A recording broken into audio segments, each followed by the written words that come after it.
Okay. Yep. And I'm pulling up BCP so we have access Oh, to nice. Smart move. because we'll probably want to talk to at least somewhat intelligently about what they're running.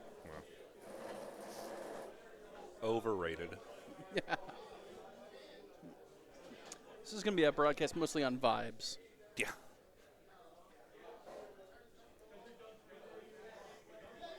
But at least we have the battle tactics listed. That's so. yeah. That's honestly the important thing. Although I did buy my GHB before I left St. Louis just to make sure, so I do have it. I've got one of my teammates is actually running all my stuff this weekend, Oh. so all my GHB is with him. I We think got a we'll be cheat fine. sheet. Also, Kai, I thought you left the desk. I didn't know you were still on the channel. He's wireless. Yeah. Ooh.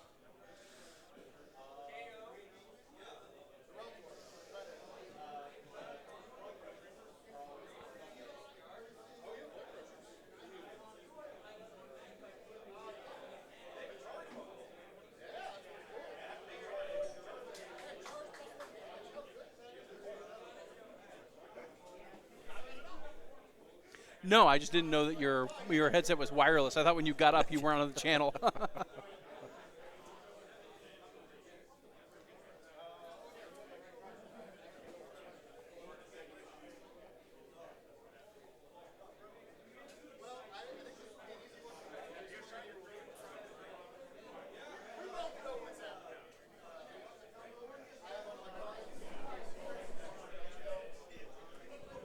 Great. Okay. Okay. Oh, it's all good. Yep.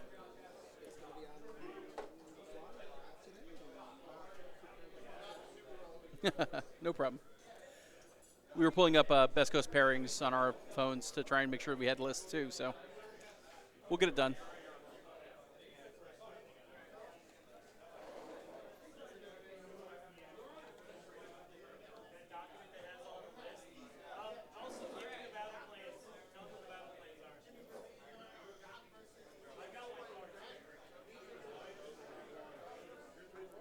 Travis, should you be playing a game? Well, someone has to run the tournament. Isn't that- Leave Tyler alone. That's Dawn.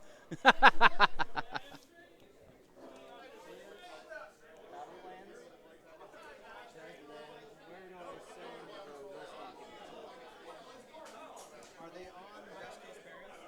They are. You gotta make him a. I don't have an account, but You make him. I can't make him. I'll log him in. I'll log him in now. But can I just Alright, I'm gonna go play my game.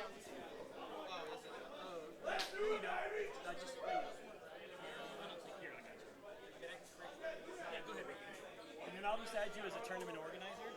Hey guys, if your team is on, if your people are in table 1, let's get them over here so they can start getting it set up. Please and thank you. Yes, sir. Camera's there, buddy. Yeah, there you go.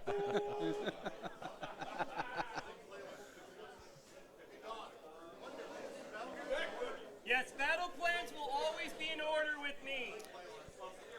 That's the only way I understand to do it. Real quick, I forgot your name. I'm so sorry. Josh, thank you, Josh. I'm terrible with names. I apologize. All right, we got Josh and David. Okay. You know, you're in St. Louis now, and I just never see you at events. What's going on? I travel a lot for Star Wars. Which Star Wars? Unlimited. The card Oh, game. okay, nice. I really enjoyed that game when it first came out, and then I remembered I had to play with card games. See, I actually prefer card games. It's like the vibe that some of the card game players put out. It was just not. I was kind of like, I don't want to deal with this. That's fair. I can respect that. But I enjoyed the card game. I think I still have an old Iden Versio deck somewhere in my basement. Oh. But that was back during the original set. Yeah. It doesn't work anymore, I'm sure. I'm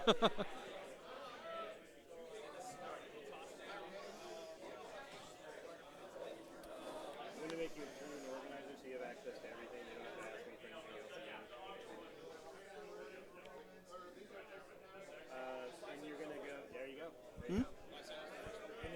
I don't know the scenario, actually. You can also go to. Is that what you needed? What's the first battle plan? Very first one on the list. Linked ley lines. Linked ley lines. Linked ley lines. I'll open up the battle plan. Yep. Focus on it to help you out. It's up to you. You want me to do that? Give me everything you got. Okay. I'll take advantage.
They're double-sided.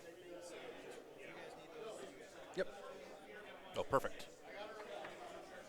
as soon as the game gets going, Mitch, as soon as they actually start playing, me and you will take those around. Do you guys need anything? I got some Diet Pepsi in the fridge in there. Good. I got some penis. At some point, I'll need to get some like ice and water.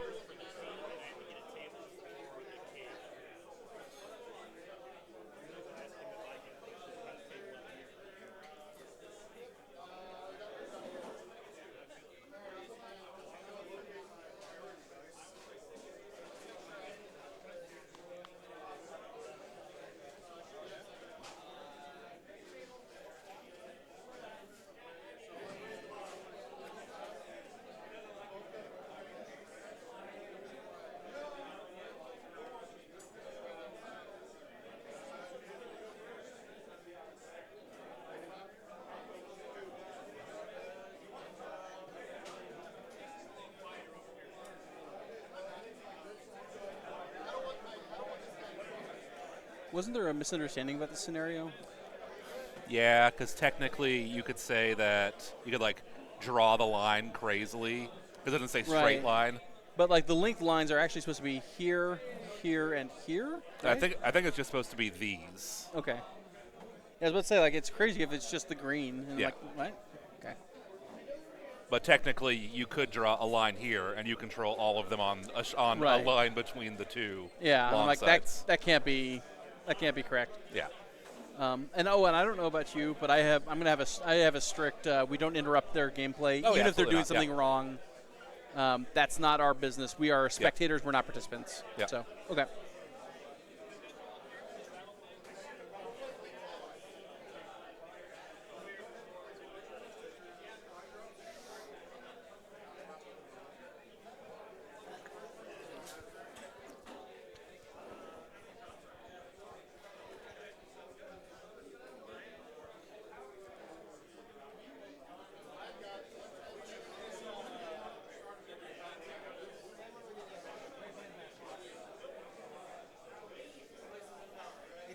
We're not live yet.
The mediocre Midwesterners, yeah.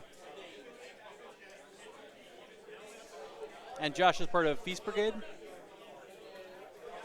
I believe so, yeah.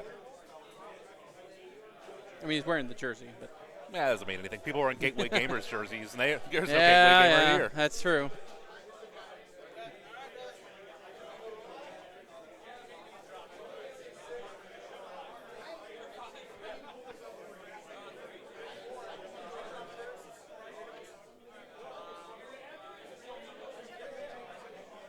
But that is the name of their team, though, is, yeah, Yeah. Feast Brigade. So.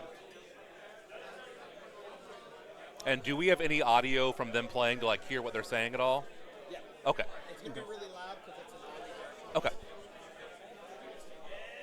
It's super loud. Okay. It's too loud, let it out. Okay. We'll be testing again. I'm going to try to find 2 lav mics, which is going to Oh, perfect. Yeah. Ooh, nice. That's what I was. Yeah. We'll cross that bridge when we get there. Yeah. Fair. Super pro. Got lob mics and shit. Nice.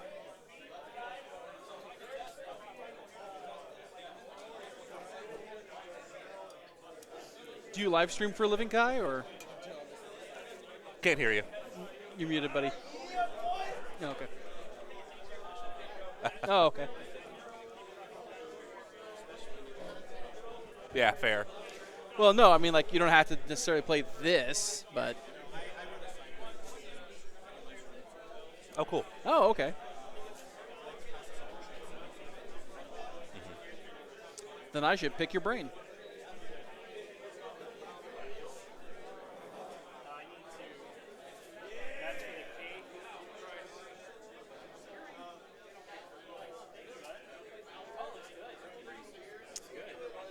It's that beautiful Night Hunt, and that beautiful Usharon. Look at that. Ooh, yeah. Some flesh eaters and some night hawk. Yeah, it's a death on death match. Doctor Strange and Peter Parker are playing. Yep. I wonder who is who, though.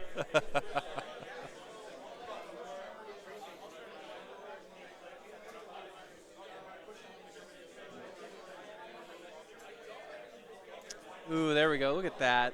Fancy. That's so nice. Thank you, Kai.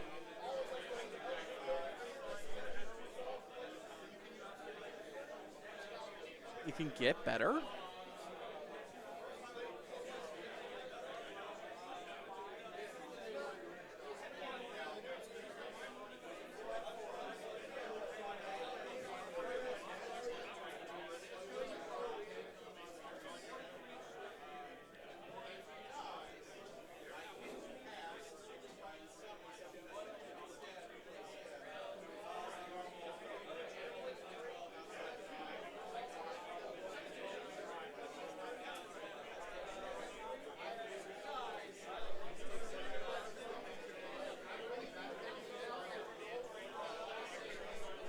Okay.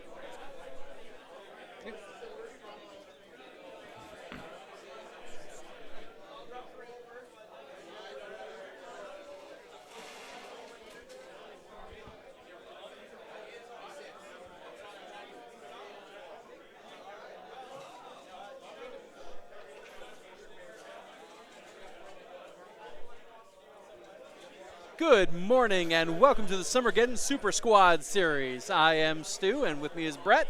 What up? Hey, and it's a great morning here for some AOS. We're going to have a lot of fun here today. Absolutely. Absolutely. So I'm, for those, I'm glad you have the energy. got to be a coffee achiever, man. All right, so as you may know, this is a team event where people are drafting choices among their team so that we will show a one match here among teams, and the results are based on team efforts, not in necessarily individual efforts. So just because you've lost your battle doesn't mean your team has lost the war. And they are 8-man teams. Correct. So we have a lot of players here, but we only have actually very few teams. So first up, we've got today here, we have David Erger versus Josh McBride. Yep, sorry, I apologize, Josh. And we've got a Flesh Eater Quartz list and versus Night Hunt. And here is David Erger's list. David Erger playing for the team Mediocre Midwesterners. And Josh McBride playing for the Feast Brigade. As you can see here, David Erger's list here, really good Night Hunt list. I like it. Reikenor the Grimhaler, I'm Lake a big Ice fan of Revenants. him. Yep. Yep. Dreadblade Harrows, Lord Executioner, the new Scourge of Gyron Black Coach. So this is the variant here. The Cruel Gas Crusader, which is an interesting choice. Yeah, I don't see him very much in this edition. Yep. Chain Ghasts, Craven Throne Guard, going to be a popular pick this season, I think. Dread Scythe Heritans, and of course the Nexus of Grief. Yes, very cool. As a Night Hunt player, I was very happy when they got their own terrain piece finally. Yeah, absolutely. And of course, Vanishing Phantoms is their sub-faction here, so he will have a teleport available to him too. Yes. Josh McBride playing some Flesh Eater Courts, much higher drops. So David will definitely have the pick for who's going to go first. And Josh will have an ability to once per game re-roll priority rolls here. So hopefully he can keep away from doubles from happening too badly here. Absolutely. But we've got the Cannibal Court here, and looks like we've got Ossiarch, of course. He's just money. Yep, couple more big knights here reinforced. The recent nerfs can't keep him down. And the new, against Scourge of Gyron, Ghoul King, what does he do? Do you know off the top of your head? I can look it up. I am not familiar here. Flesh Eater Courts is not one of the factions I'm super familiar with all the time. But we also have a Crypt Guard reinforced, a Marrow Scrolled Herald, as well as three more Scourge of Gyron apparent Gold Kings. So apparently, whatever it is, it's real good. So they have they're decently hitty. 5 attacks, 3s, 1 rend, 2 damage, but anti-hero plus 1 rend. Move 6, 5 health, 2 control, 5 up save, but also the 6 up death save, the death ward, obviously. Of course. And then 2 passives. Long live the king. If this unit would be destroyed before moving it from play. Friendly non-unique Flesh Eater Courts units wholly within 12 inches of the unit become enraged until the start of your next turn. Ooh. And then when if a unit is enraged, its melee weapons have crit auto wound and score crits on 5s instead of 6s. Ooh, yeah. So just suiciding some of those to get the buffs for the rest of the army. Yeah, that's going to be strong. Yeah, and then the other ability is the King's Court. Effect, add 1 to the attacks characteristic of melee weapons used by other friendly non-monster Flesh Eater Court heroes while they're only within 12 inches of the unit.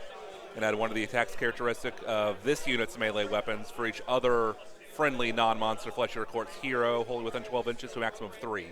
Nice. So kind of running them together as little murder machines. Yeah. Nicely done. And today's scenario here is linked ley lines.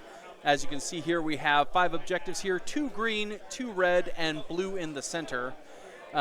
How this works is that you will score 3 victory points if you control at least 1 objective, 3 victory points if you control 2 or more, 2 more victory points if you control any pairs of objectives, which is either both the greens or both the reds, and finally 2 more victory points if you control all the objectives on a linked ley line.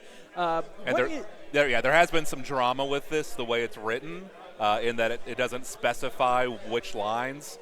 I think the common consensus in what is going to be played here, it's the down the middle, top to bottom, and across the middle from the sides. So the lines that have 3 objectives on them. Correct. So in order to get the linked ley lines, you will have to control the blue and then either pair. Or both. Or both. You don't get extra points for it, but you could. No. But there are some battle tactics in this season here that do require you to control, in fact, all of the objectives here on this. Oh, thank you, Kai. Just getting chat sorted up here so that we can see your lovely comments and talk to you here about this. Yeah. Kai being our lovely behind-the-scenes producer, doing the hard work. Yeah, he's been paid the big bucks here. We're just pretty voices in your head. Whoa, I got paid literally ones of dollars to be here. Oh, really? No, that's not true. I was going to say, I'm paid money to be here. I'm in the negative. I don't know what to tell you. And you should know here that the underdog does have a twist in this.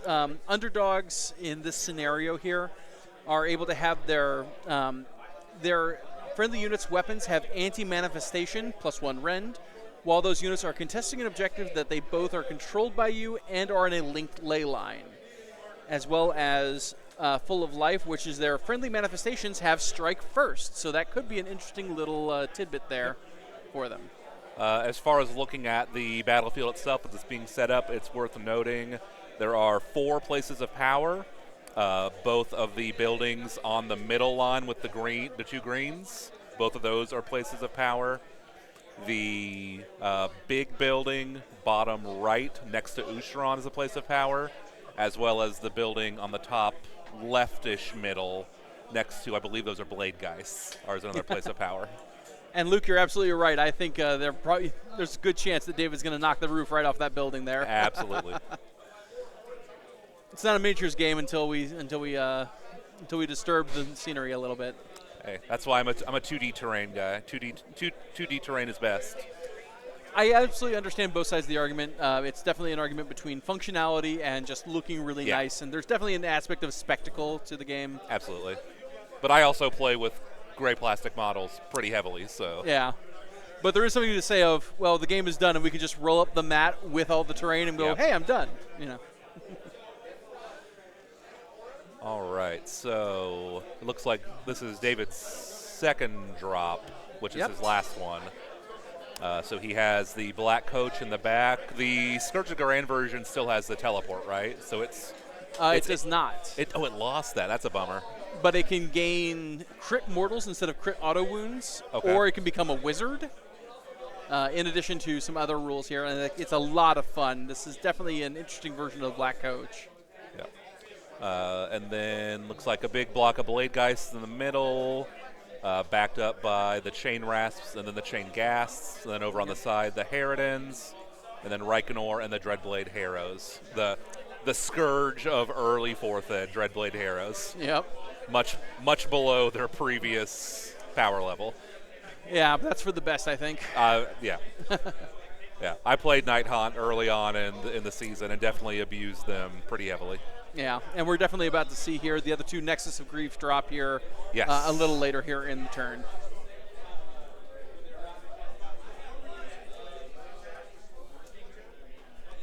All right, looks like we've got Usharan flanked by the 2 units of Morbeg Knights, as well as the Bully Squad here. And is David being handed chocolate? That's what it looked like. Oh no, he's being some handed sort of marker. It's treasure chest for the. For his battle tactics. For his battle tactic here. Can we get the list up again to talk about battle tactics? Yep. Thank you, Kai. So Josh McBride here has the battle tactics Intercept and Recover and Master the Paths. Intercept and Recover is that, as you just saw here, you hand 3 treasure tokens to your opponent. They give it to 3 units, and you will score one of your objectives on that for every time you kill a unit with a treasure marker on them. Yes. If you ever double your opponent, though, they have the option to remove one of those treasures. So you have to be careful doubling. Yeah, because you automatically lose at least 5 victory points to your overall total if you take a double. Correct. So you have to do that with a little bit of care. Then his other one is Master the Paths, which is a pretty common one, I think. It's the standard 3. The first one is killing a hero during the battle, so it doesn't necessarily have to be during that turn, just at some point during the battle. Seize the Paths. You control it if there are more friendly units in neutral territory than enemy units. There is neutral territory here. They are the short deployments, so just the 11 inches up on each side. And then the third part is complete this tactic at the end of your turn if there are at least 3 different friendly units that are within 9 inches of a different corner of the battlefield, and only one of those is wholly within territory. So the far corners. Yep. Should be pretty easy for most folks to do here, especially with Josh's maneuver here. And it looks like they are starting here. Yep. Looks like it's. Yeah, go ahead and throw it on. And we've got, looks like Scouting Force and Attuned to Gairan. Scouting Force is that at the start of the battle, every friendly non-hero infantry and non-hero cavalry unit wholly within friendly territory becomes a scout unit. You cannot complete these battle tactics with scout units that are in combat, and replacement units, replaced scout units, are also considered scout units. Effectively, you can score a battle tactic if there are 3 more friendly scout units wholly outside of friendly territory. You can then score another battle tactic if at the end of your turn 3 or more objectives or terrain features you control in any combination are being contested by friendly scout units. They must be in enemy territory. And then finally, you can score the final battle tactic if at the end of your turn a friendly scout unit was not set up this turn, is contesting a terrain feature that you control wholly within enemy territory that's more than 6 inches away from friendly territory. And then Attuned to Gairan is his other tactic.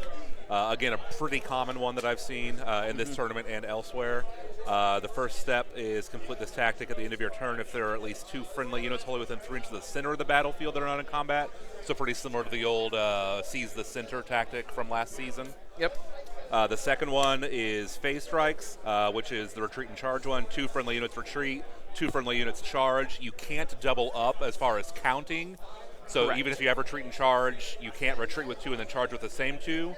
You can retreat with 2, charge with 2 difference, but you could theoretically still charge with the 2 that did retreat. They just don't count for for that part of the tactic. Correct. 4 units have to be totally involved here. Yes, which was, I think, a tactic from the Third season, ed. Third ed. Yeah. And then purification rites. You complete this tactic at the end of your turn if there are no enemy units within friendly territory. If there are no enemy units within friendly or neutral territory. Sorry, I got a little tongue-tied there. That's okay. That's okay. So David's definitely looking to position himself much more aggressively here. Yes. So it looks like we have Quicksilver swords already out on the field here. Yep. Yeah, it is worth noting both of them have Etherot machineries as their manifestation lore, which I actually like a lot this season. Yes. It's one of the ones that doesn't cost any points, gives some shooting protection with the cogs, and then some offensive power with pendulum and swords. Absolutely. Looks like we have a...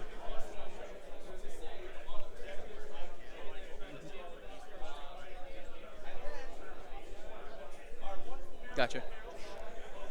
Okay. And as we're wrapping up here this first hero phase here, we'd like to thank our local game store here, Metagames Unlimited, here in Springfield, Missouri. It is a great, wonderful venue here that's been so kind to allow us to host here. And if you're in the area, I definitely recommend coming by and taking a look here. So for Metagames, if you want your LGS to be a little more effed, come to Metagames. Yeah, I've done a lot of traveling across the country, playing Age of Sigmar and then all sorts of other games. And even though I'm a little biased because I am a former Springfield local, I recently relocated to St. Louis. Metagames is, if not the best, one of the best game stores I've ever visited. It's also no coincidence that it's right next to Missouri's only Buc-ee's right now, so that's That's already true. a hefty incentive. Although I'm a Wally's guy over Buc-ee's personally. I can respect that. Even though there's only 2 Wallies ever in the country. But I got one's in St. Louis and there's in the way Chicago, which I go up to pretty often. Yep. I used to enjoy going to Adepticon. I could visit both in one trip. Yep. All right, so it looks like we are... Still doing some casting. Yep.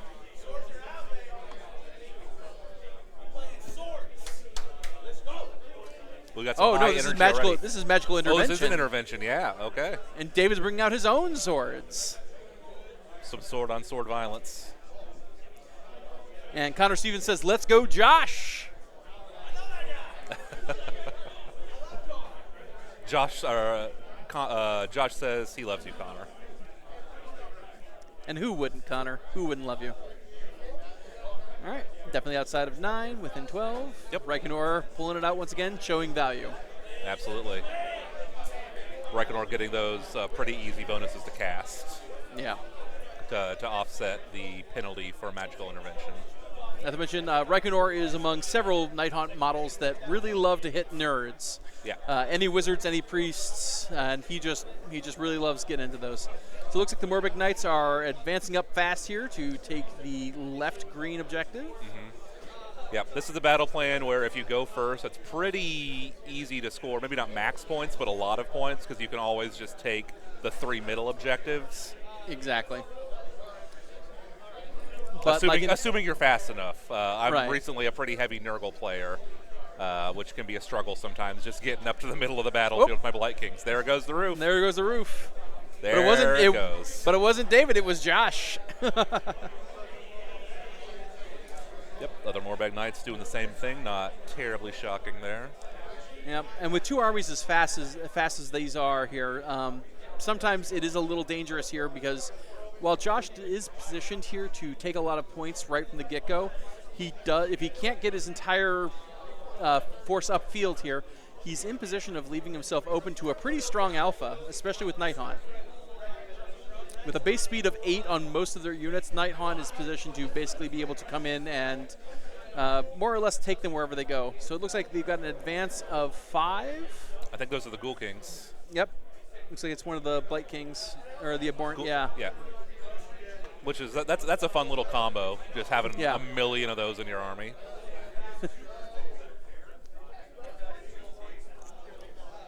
It's certainly fun, and we are seeing a trend in this season of more people be going higher drops, Yeah.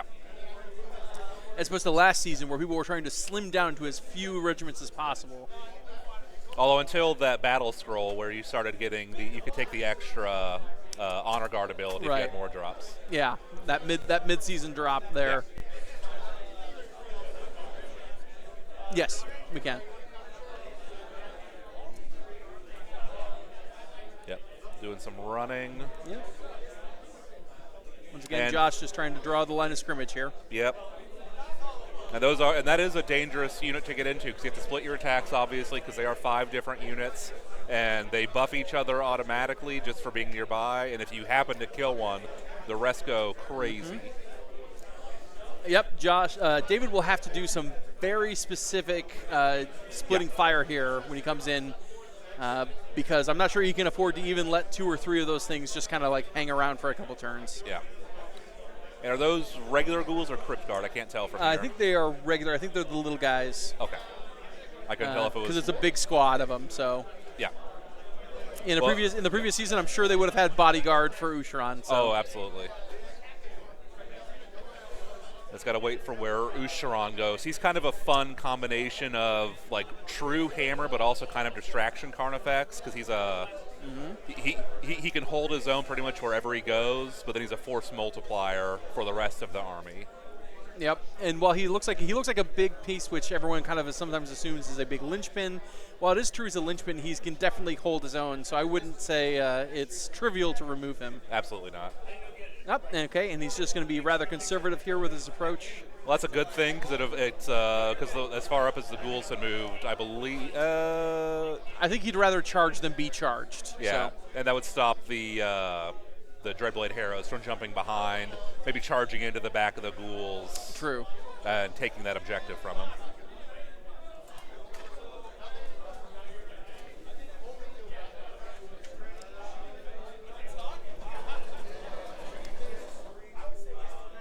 While we're waiting here, we'll thank a few of our other sponsors. We have Gray Matter Gaming, Starforged, and Artist Opus. All of these provided some pretty great bits and bobs in the gift bags for all the players here. So definitely thanks to them in addition to Metagames. Absolutely. Artist Opus makes the finest brushes around, and we recommend them here if you're ever trying to up your hobby game in terms of your tools.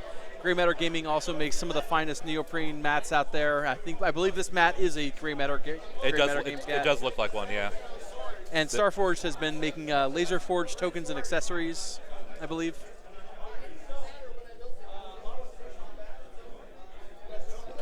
And looks like we are getting. Yeah, I don't rather tight foresee maneuvers here. any charges.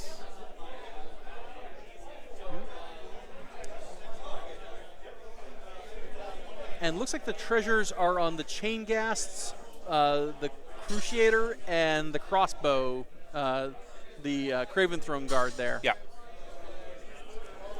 Which is good. I'm surprised that the Craven Throne Guard are so far back and behind the Blade Geists, as I usually find them to be good behind the Dreadscythe Harridans, as they can pre-wound a unit so that you can turn on their abilities. Yeah, that is a fun combo, but he does have the teleport from the sub-faction. Also So true. they can kind of go wherever they need to, which is good because they are relatively short range with only 12 inches. True, and it's actually kind of interesting that in this new season, while there's a lot more rules about obscuring models and preventing line of sight and shoots, it's interesting to note that Night Haunt really doesn't care about any of those because they almost all fly, and the Craven Throne Guard basically don't let anything block their line of sight. Yeah, they can shoot through walls, trees, whatever. And so if you're in range, you're in danger. Ranger danger. That's right.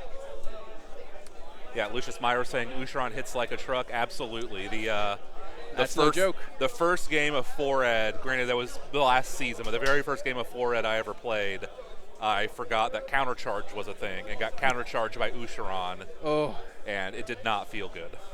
always rough, always rough.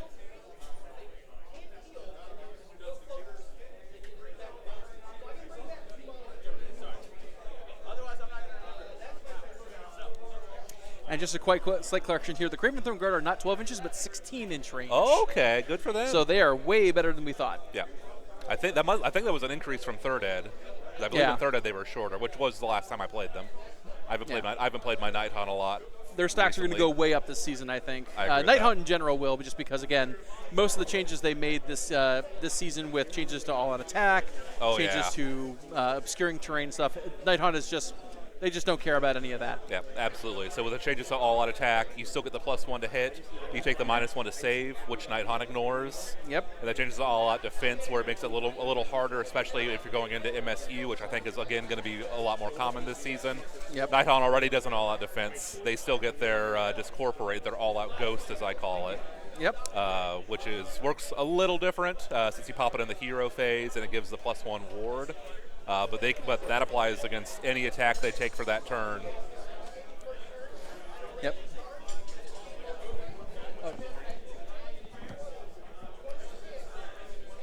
The TO Don just stopping by here to ask a quick question here. Don, thank you so much for putting on this event and helping us run this such a great time here for Absolutely.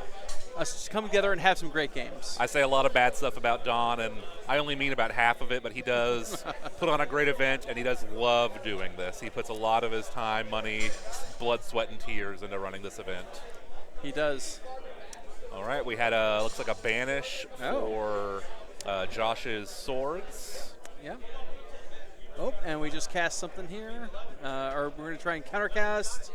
And he's got it. What are we putting out?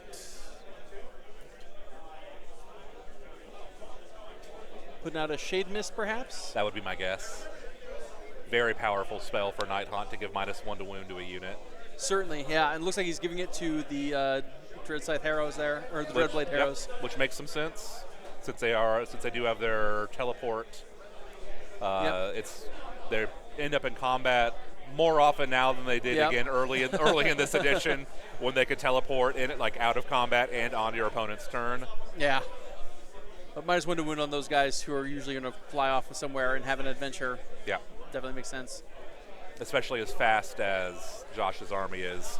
It's hard to make them really safe unless they're just out in the middle of nowhere. Yeah.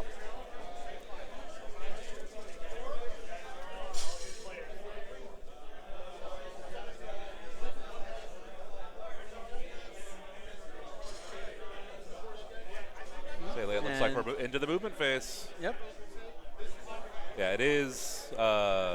David's army only has the 2 casts off of Reikenor, so they can only do so much. A possible additional one if the Scourge of Gyran Black Coach becomes a wizard. But yeah, he's a relatively low cast for Night Hunt. Unlike Josh's army, all of his Ghoul Kings are wizard 1s. Yeah, so he's just going casterific here. Yeah, he has the 5 there, and then I believe Ossiarch has 2 himself. Yep. Okay, so the Dreadblades are not teleporting. That's interesting. I think they still might be able to teleport to the end of the movement phase even after they move. I'd have to. Oh, is that true? Okay. I believe so. Again, I haven't played my Night Hunt in a minute.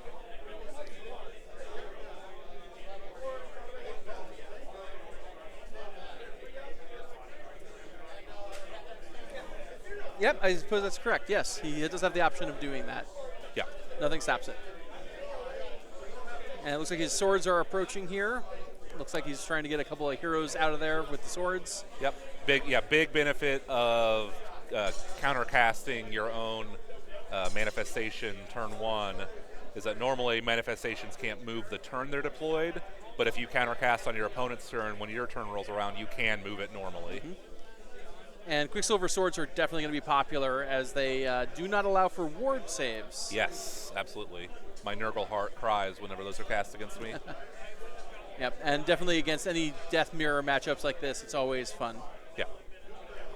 All right, so moving up is one solid wall here into the swords. And a big block of blade guys, they can put out a lot of damage. They sure can, as they get an extra attack on their charge. Yes, and then they can also, if they have a hero or cavalry unit charge in as well, add up the extra plus or -1 armor, not +1 rend technically. Yeah. Which he could pretty easily do with the. maybe not Oh. easily. Could do it with the Dreadblade Heroes. And the Craven Throne here, trying to make sure they stay within 3 so they can contest that for one of his tactics. Yep. But again, as we mentioned, that front line of 5 individual Ghoul Kings is going to be a struggle to get through. Yep, he's going to have to chew through that for a bit. Because you can only, again, since it's 5 individual units, you can give one of them the -1 hit off a charge with the Their charge effect. That's it. Yeah. Their spooky powers. Wave yeah. of Terror. is Wave what of I'm Terror. looking That's for. it. Yeah. But much like Area 51, they can't kill us all. So that is true. Actually, speaking of Area 51, I always thought one of the chain gas with the 2 chains behind him looks like he's Naruto running. Reikenor looking like he's going to get a little aggressive. Yeah. Oh, maybe he's just marking the range of the chain gas. I can't tell if he was measuring. No, the chain gas have already moved to next to the rubble but here. They're buff range though. Yeah. Because they have a 12-inch +1 to hit bubble. Yeah, but if he's going to charge with the blade guys, he'll be outside of that bubble for sure. Reikenor here weighing his options. Oh, okay, going full aggro. He was measuring the Reikenor move. I couldn't tell which one he was doing. He is in it to win it for Reikenor here. Yep. And given that they're all wizards, like it's not terribly a bad idea here. Yeah, Reikenor can do some damage against wizards. He gets +1 to hit and wound, and then I believe +1. Oh, and there it is. The Black Coach is taking the once per turn teleport, looking to take on those Morbeg Knights here on the left. Yep.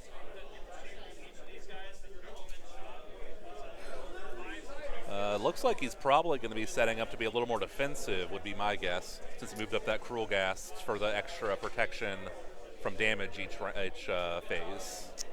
Yep, it certainly looks that way here. And let's see here. I think, if I remember correctly,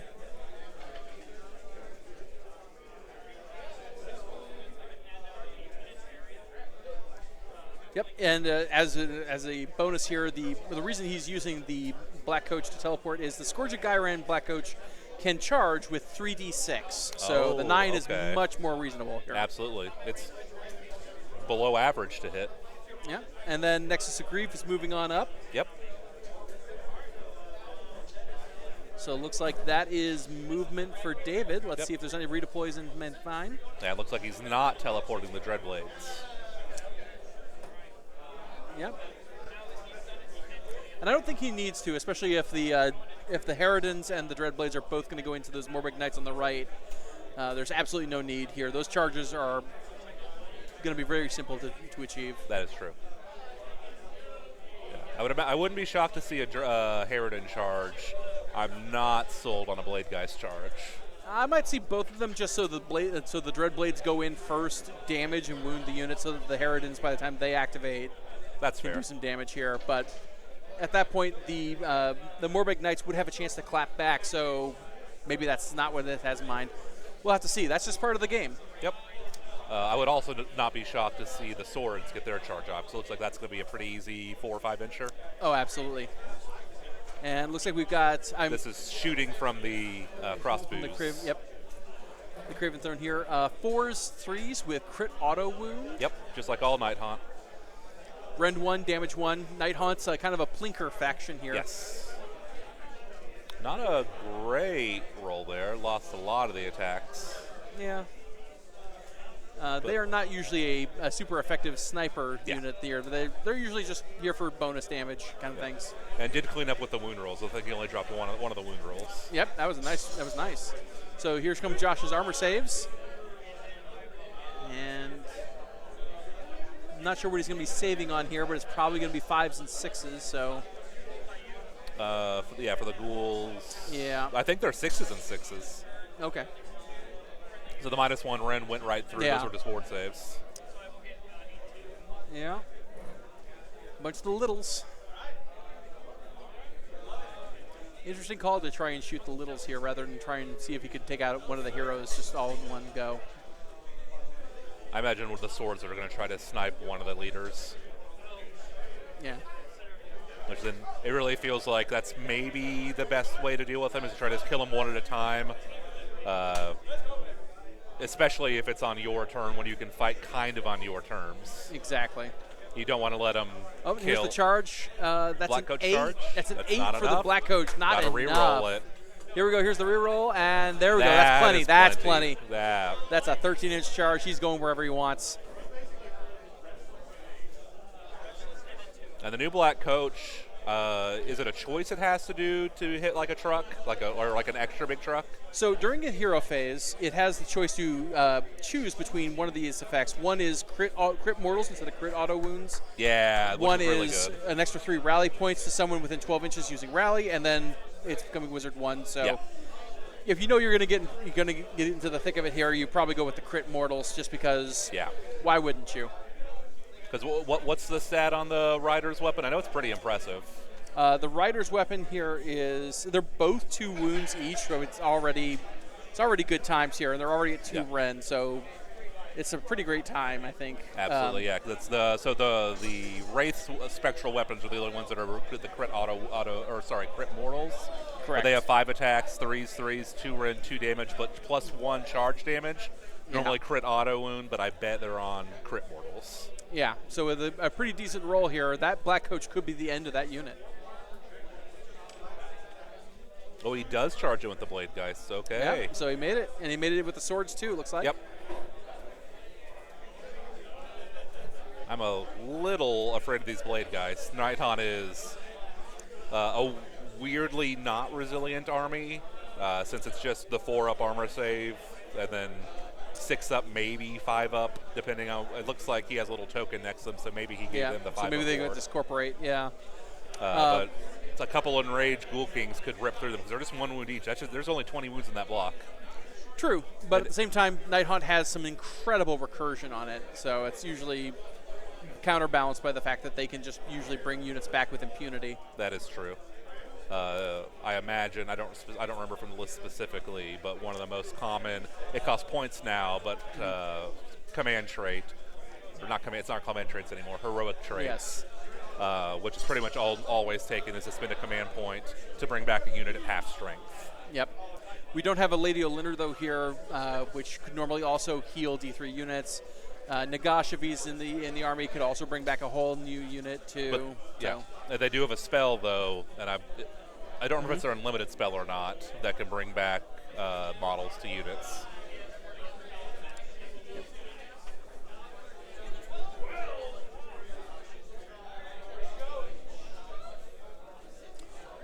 And yeah, it looks like you were right. He charged in the Dreadblades and the Harridans. So probably going to start with the Dreadblades to get some damage on them, and then have the Harridans tear it up.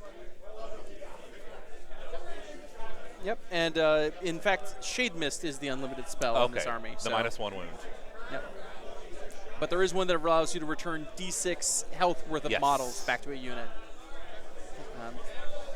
And Reikenor not going into the center scrum, but instead going into those Morbeg Knights. Probably a little safer for him to do that. That center scrum is going to be a deadly place. Yep, I think David's trying to make sure that he's trying to cut off the options of flanks. Yes. Oh, and Usharan has countercharged. Yep, look at that. Getting into the faction terrain here. He won't be able to use commands, but maybe he'll be able. But he's going to be able to pile into Reikenor. Yep, and natively, Usharan has. He's got the juice to be able to take on anything. So. Oh, yeah, absolutely. And a Reikenor v. Usharan match. Reikenor good against Wizards. Usharan's another league. He ain't that good, yeah. Handing out his debuffs, it looks like. I would looks like it's a Wave of Terror. Yeah.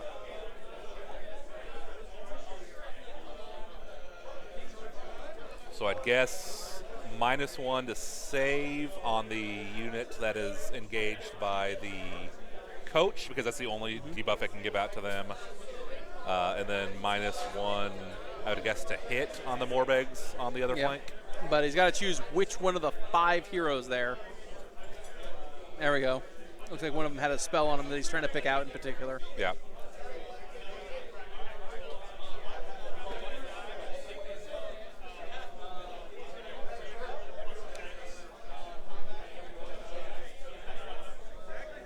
You know what? It might be strike last on those Morbegs on the other side. Could be, yeah. And then -1 to hit on one of the Ghoul Kings. Mm-hmm.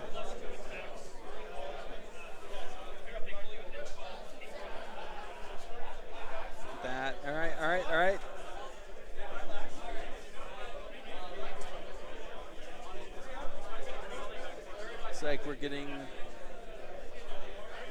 Ushron's Rampage, I believe. Yeah, would be my guess.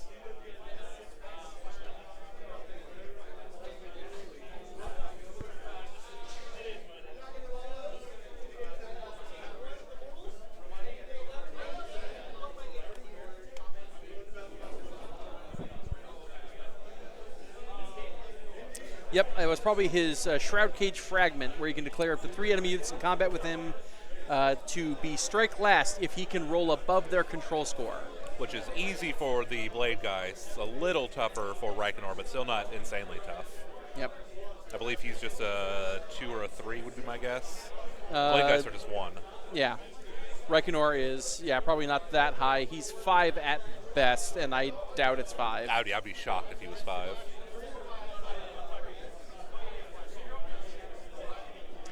No, Reikenor has a control score of 2. Okay, so yeah, still pretty easy, just a 3 up. Yep.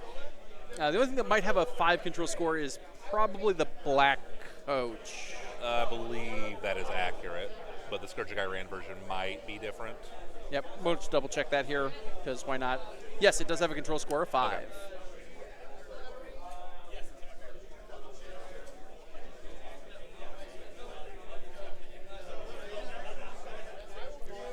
And while we're talking about this here, and we're just taking a break real quick, I want to make sure that we had thrown a shout out here to Baron of Dice. Baron of Dice make the finest resin-based tokens here, and they have effectively some of the greatest dice here for custom for the armies of your choice here in Warhammer. So Baron of Dice is absolutely the place to go here if you're looking for some nice bling to match out. And I will say, although this is an Age of Sigmar term, I don't want to draw too much attention away. Baron of Dice does dice for all sorts of minis games, including Trench Crusade, Warhammer 40k, Horus Heresy. For the most part, if a minis game is popular enough, he probably makes dice for them. Yep. Including ones that have proprietary dice like Marvel Crisis Protocol and Star Wars Shatterpoint. Yes.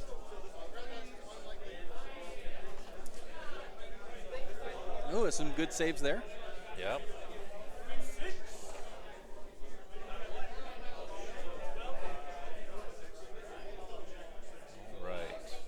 Did you catch what unit's fighting right this second? I do not know. But it looks like a whole bunch of dice here. Some ward saves from something. Okay, that makes sense. Oh, okay, so the Black Coach. Gotcha. Thank you. Oh, yep, and in fact, there go a whole lot of Morbeg Knights. And I think it has another profile. That was probably just the Wraith weapon profile, would be my guess. Yep. The companion weapons aren't as scary, but they're not bad. 8 attacks at 4-3, 2-2. Crit auto wounds is still pretty good. So it looks like it's their turn for a clapback. Okay, looks like that was.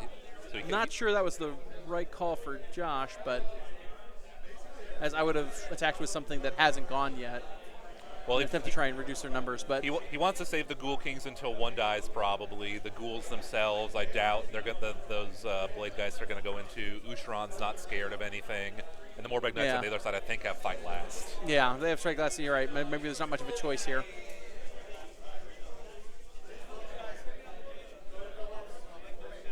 I personally probably would have been tempted to take Ushron and try and ace out Reikenor. Yeah.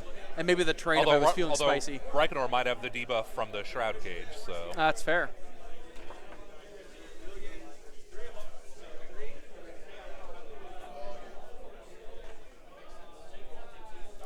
Ooh. Rough saves there. Yeah. Some lackluster stuff going on there.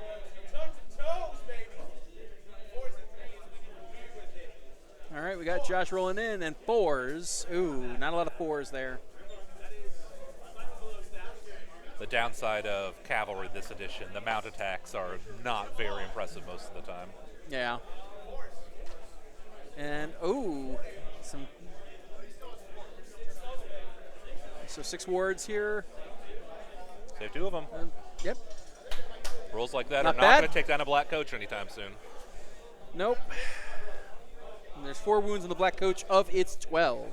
So it's a 3rd down. And it is, while it is large and in charge, it is not a monster, so it doesn't have to worry about a profile degrading. Correct. It is the rarest of types, the War Machine. Yes.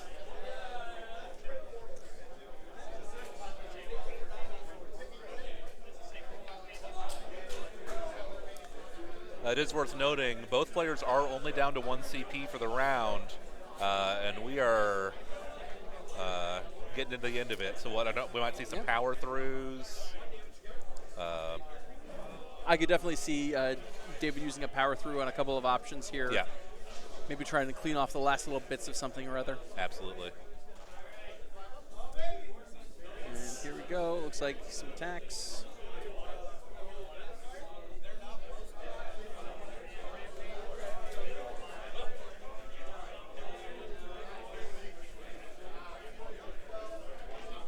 So you might know better than I do, since while I am now a St. Louis guy, I haven't played a ton of Sigmar in St. Louis. To me, David was always a Gitz guy. Has he been playing Nighthaunt long? Do you know? David is a free spirit. He tends to go where he wants, and he does Okay. have a lot of experience with Gitz, especially the trolls. He does have a fair amount of Nighthaunt and a fair amount of play with them. Okay. And as we've said here, it's been a very consensual kind of opinion that Nighthaunt's going to do very well in this season. I So agree. that probably motivated his switch. I can see that. So yeah, it looks like one of the Ghoul Kings did go down, I think, from the swords. He didn't roll near enough dice for that to be Blade Guys. Yeah, that had to be the swords. Which means that the others One down, are, 4 everything's to go. all enraged. Yep.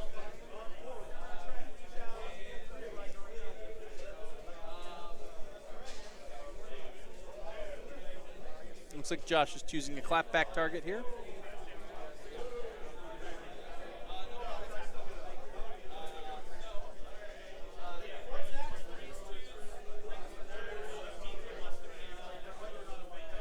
All right. He's talking about Ushron attacks. Yep. Needs 3s and 2s. This is probably his good attacks, the D3 Yep. plus 3. Ooh, oh, that's oh, rough. that hurts. Yeah, well, it does. Yeah, wounds on 2s at least, but Yeah, it always hurts to see a losing 1. one of those. And Nighthaunt saves do not do the Do job. not carry through. That's a 8 damage coming minimum through into damage the from the wards. 2 attacks. Oof. Still hurts. Yes, and he has another profile. Yep. Oop. Got the dice tray here knocked a little bit. Had a rogue die fall somewhere. Thank you, Kai. And here come the word saves.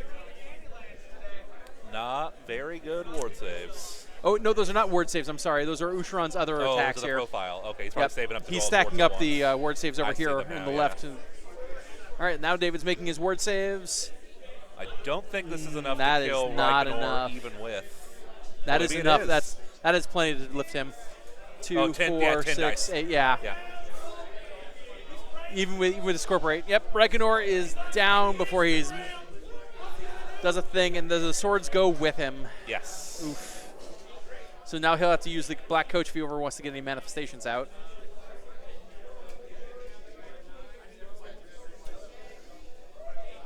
So let's see what David can do to make the capitalize on this here. It looks like the Dreadblades Just to get it piling in. Yeah, obviously you want as much as possible, but at least one to make those Harridans go crazy. Exactly.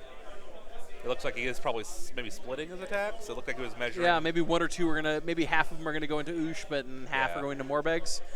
I don't know how I feel about that personally, but you know, Because Ushron, I believe, still has his hero phase heal, which is a pretty good one. yeah, I think I would. There's no kill like overkill is my philosophy. So kind of looking back at David's placement of that Nexus of Grief, do you think dropping it that close in was maybe a mistake to give him that easy countercharge to get in? Yeah, it definitely gave a target here.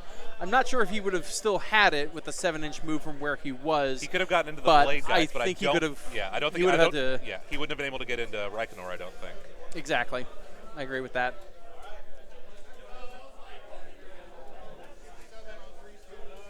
So here comes the Dreadblades. They're not the hideous unit. Oh, only a 3.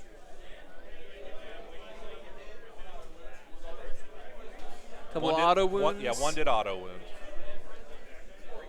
So it looks like we got 2 coming in.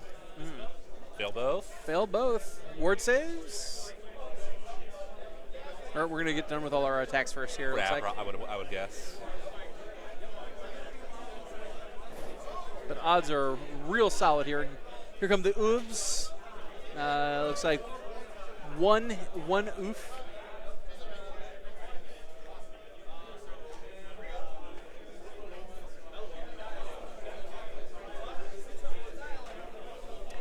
And Oop. oh, 2 are coming in from the oofs.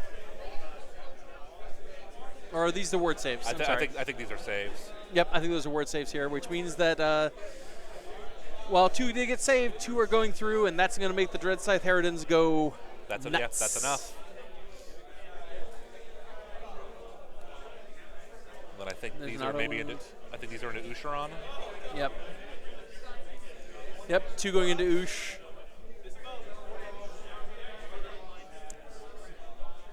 Looks like he got them both. Nope, no wards. And I think these are hoof attacks. David's rolling these. yep, Now here come the wards. here come the wards. Yep, Or saves maybe. yep, saves. 5 up wards. 5 up ward. And didn't save a 1. Shame.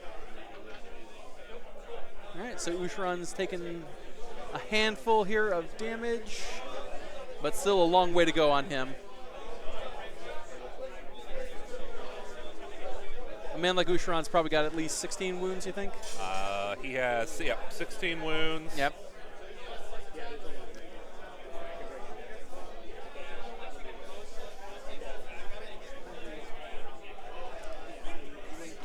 All right, and then Josh here attacking. Ooh. It is worth noting, though, he does have the D3 Your Hero phase heal. Yeah. So he's always going to be ticking that up every round. So he's got to keep the pressure on if he wants to capitalize on the damage. You got to one-shot him or keep it up. Yep. And looks like one of the Ghoul Kings just activated and killed 3 of the Blade Geists. That's fewer than I would have expected, but I guess their Corporate could have done some work. Yep. There's 4 of them to go. And looks like the Dread Scythe Harridans, those ladies are about to go crazy on those Morbid Knights. Yes. Let's see David capitalize on this. I don't foresee him wiping the unit, but they'll kill a couple of them. I don't know, at 3-3-1-1, this should be pretty good here. This is about as optimal of a situation for them to be in as they can. So I don't know about wiping the unit, but I would expect at least 2 or 3 of these guys to bite it at the very least. Do the Morbid Knights have 4 wounds or 3 I believe wounds? they're 3. Yeah. Might be worth If double they're- checking, but I think 3. If they're 3, it's going to not be an issue here, I think, for them. Oh, yeah, look at that. That's a nice Amita ball.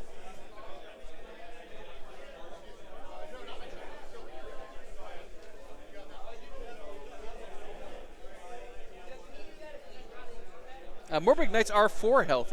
4 health a Okay. pop at 4 up Oh, saves. that's right. They were 3 health in 3rd, and all cavalry pretty much Yeah. across the board got +1. Got to remember, it's 4th ed. Cav is good. All right, and then wounds. Not bad, not bad. Yeah, got some through. And I don't think there was an all-out defense declared. So it's going to be at save of 5 ups here.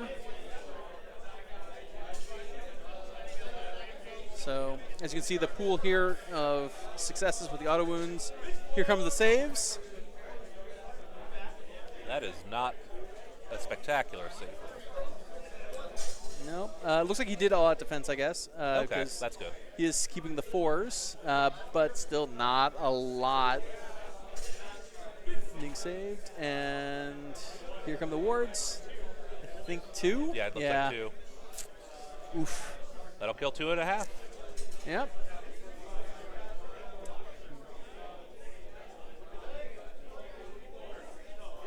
It looks like No, they had, great. because they had some damage on Right, them they had from the damage from yeah. previous. That's what turned on the Harridans, yeah. Yeah.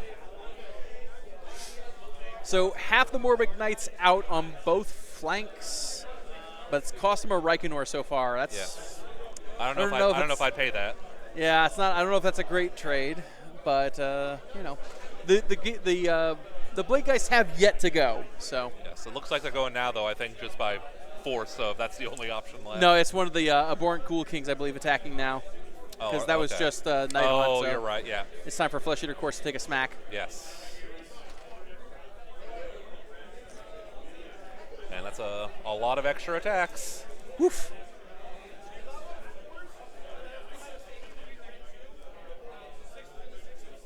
That's going to hurt. Ooh. Let's see if the 4-ups can save David. Ooh. Saved a little bit. And wards. Wards are not helping David out.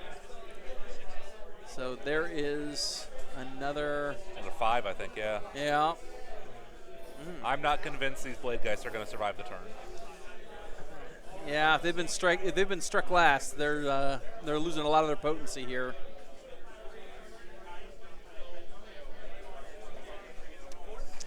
And so I think David's currently out of things until strike last territory, so we're just watching Ghoul Kings punish. Oof. Save one, take one. And, yep, 2 more. Down to half that unit. Yep. And 2 more Ghoul Kings. Ooh. I'd be sweating a little bit if I were David right now. That's right, come on. Just egging Josh on there a little bit.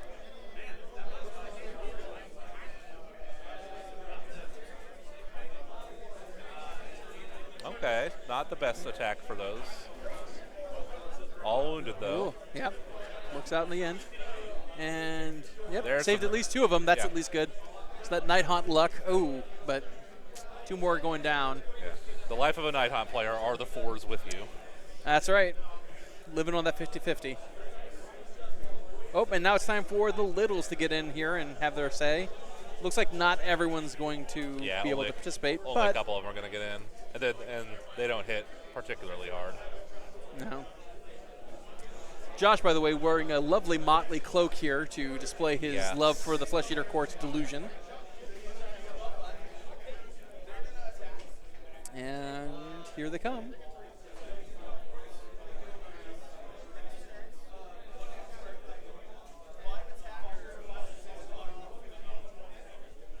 We're just talking through the math here real quick. Just make sure everyone knows the odds.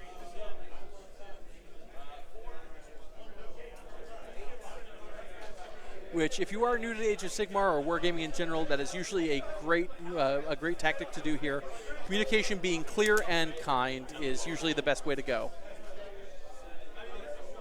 As we say in my everyday job, communication clear is kind.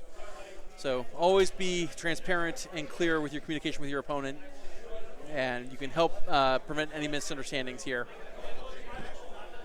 Especially when as many dice as he's about to roll. Because even though their attacks aren't very good, they throw a lot of attacks. True, this is the way to big numbers here. Especially because I believe with all the damage that Ossiarch did, Feeding Frenzy is very active. That's true. You ever see that movie Piranha 3D?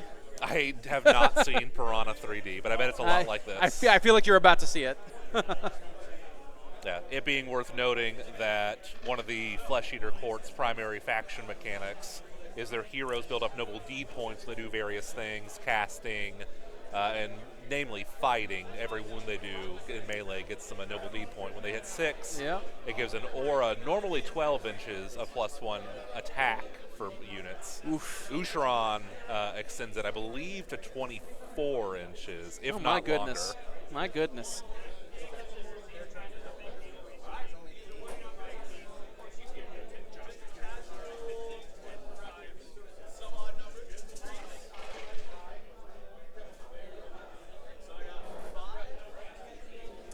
Yep, you're right. While he has 6 noble deed points, he extends the range of them to 24. Yes. So especially while he's kind of centralized like he is, it's a lot of the board is going to have that. Yeah, Ossiarch's going to have his pick of the litter here on this stuff. Yeah. Now he will have to spend those noble deed points if he wants to resurrect units, the other primary Nighthaunt mechanic. But Ossiarch does enough damage. If he's in combat, it's pretty hard for him not to cap out just from swinging once. Yeah. Things are looking a little rough here, and we're just in the beginning of the game. And, word save's not helping. Oh. I believe that's the rest of the unit. Yeah, yep. Yep, Blade Geist never even got a chance to swing. Poor lads. Yep, I think I might be a little premature to call it, but placing that Nexus of Grief there might have been. That might have been the biggest mistake, yeah. Yeah, if we could pinpoint a single flaw, just a couple inches back, and he might have had that.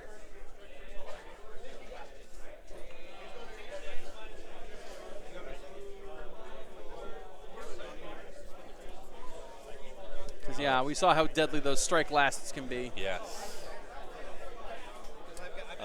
While we're counting up some dice, let's thank another one of our sponsors, one that I've personally used, Schooner Labs. They're an Etsy store. They make game accessories, laser cut wood.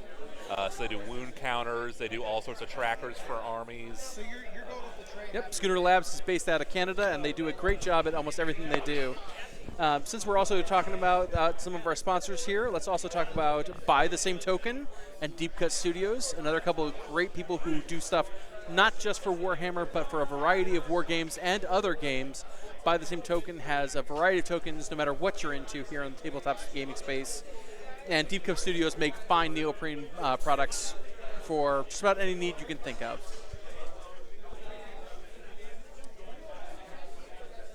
Oh, here we go. There was some decent saves there. But a Dreadblade is down. And Dreadblades are not the strong, not the toughest unit, I should say. Yeah. They don't have a lot of wounds in that 4-man unit. Yeah, but the Shade Mist was hopefully mitigating some of that. Absolutely.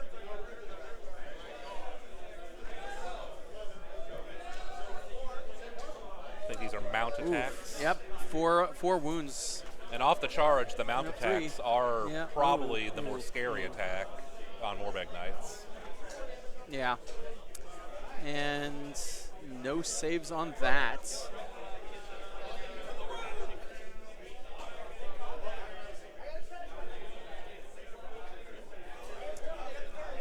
David's losing folks fast. We're going to have to find something here that can help him pull.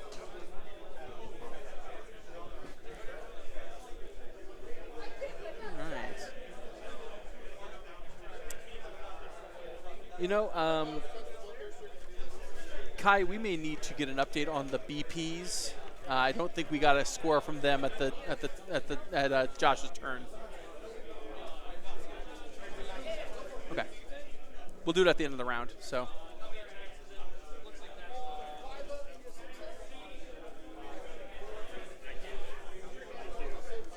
Absolutely. And let's see here, 3, 6, 7, 8, 9, 10. It's most likely a 10 for Josh because I don't believe he scored any tactics. I don't believe so. And it looks like David's spending his last command point here to power through. Yep. Put a couple more damage, maybe clear out another Morbeg with a good roll. Yep, as he can no longer control the horizontal ley line here. So just outside of combat there to do another handful of mortal wounds into them. It is worth noting if he is able to kill another of the Morbegs with the mortals, he would have a pair at least. True, and he would have enough to convert the point over. So I believe Morbegs are 2 control. I believe so. That feels right. No, they're only control 1, so the Black Coach will definitely have that. Okay, he already has it. Yep. And he most likely has the right one too, but unfortunately he has lost any hope of controlling that center. Yes. Which is unfortunately a real problem for David because that center objective is of vital importance to scoring a lot of the additional points here. So. Yep. So he's going to have 8 points off the battle plan. Yep. And that might be all he's going to have.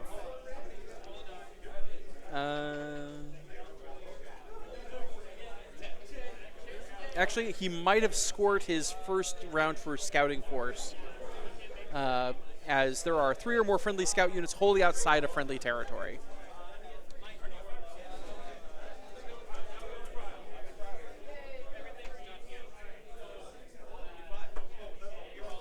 Looks like David's only scoring 8. Prio going to Josh. Yeah, he did not score the first of Scouting Force because with the Blade Geist dying, he only has 2 units, the Dread Size and the Dread Blades. And the coach, yes? It's only non-hero infantry and non-hero cavalry. You're right. Scout models, right. He is a war machine, not a cavalry. True.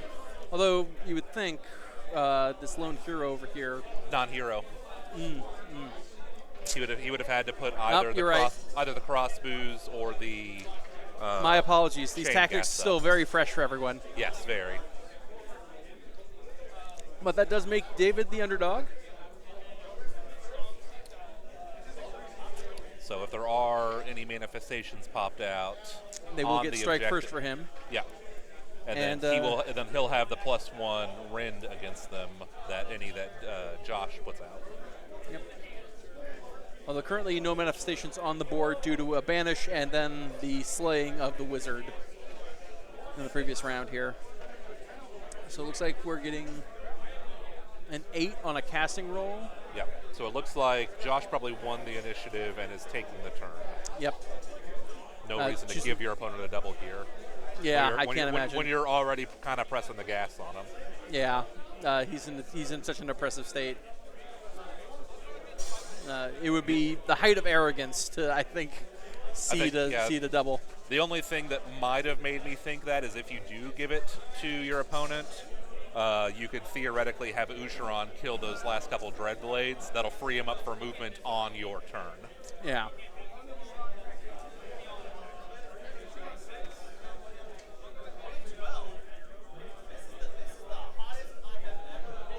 Josh is indeed rolling quite hot here. Looks like all his abilities, everything's coming true. Everything's coming up Josh. Josh, of course, very stylish here today with his Feast Brigade jersey. And I don't think the camera can pick it up, but he's wearing some Bucky's Hawaiian shorts. Ooh. So, very fashion forward. Yes. As a Hawaiian shirt aficionado, I very much support that. Yeah.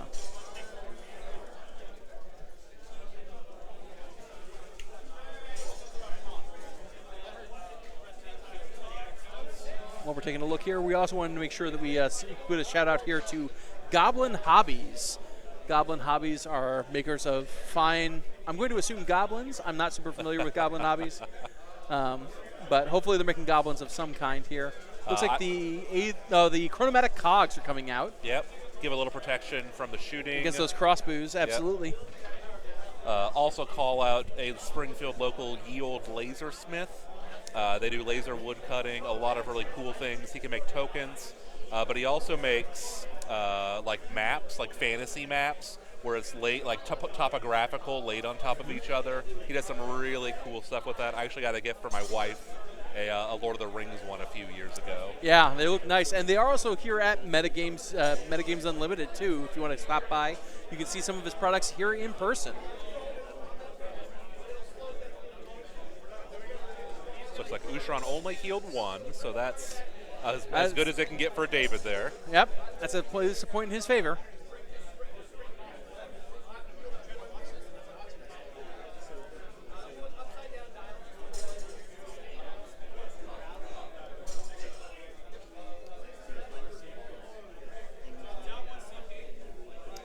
And we know that Josh is going to score at least the first of one of his because a hero did die last turn. And see if he can take any of those treasure tokens off the map too. All of the treasure tokens are at risk right now.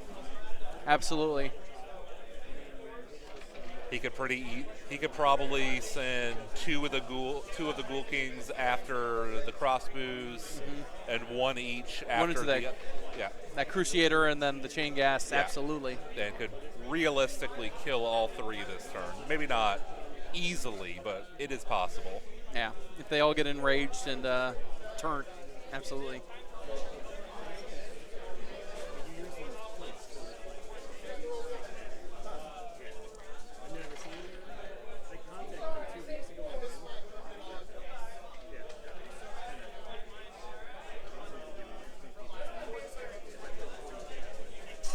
See here, it looks like there's Looks like David's weighing some options here, putting out his. Some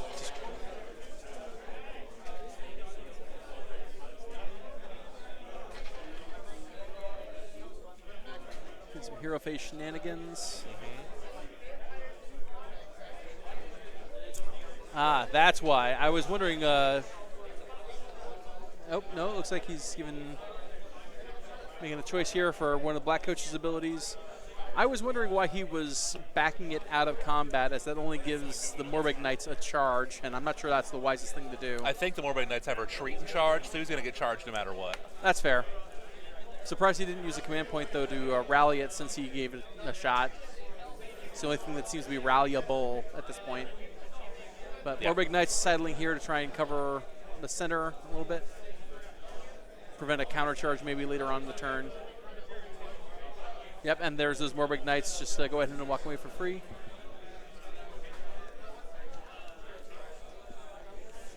And Don just coming by here, our TO here, just coming by to remind us that he loves us so very, very much. And it kind of looks like, as predicted, we have danger coming for all three of those treasure units. Absolutely. And thank you, Don. Just reminding me of prom night all over again.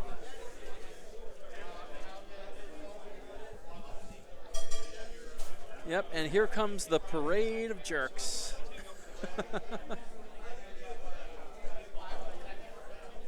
Some of those charges might be pretty dicey on those. Yeah, not easy. But I do think it'll be pretty easy to get at least one of the treasures this round. Absolutely. That Krogast is not long for this world, short of a great redeploy. Absolutely. Let's see.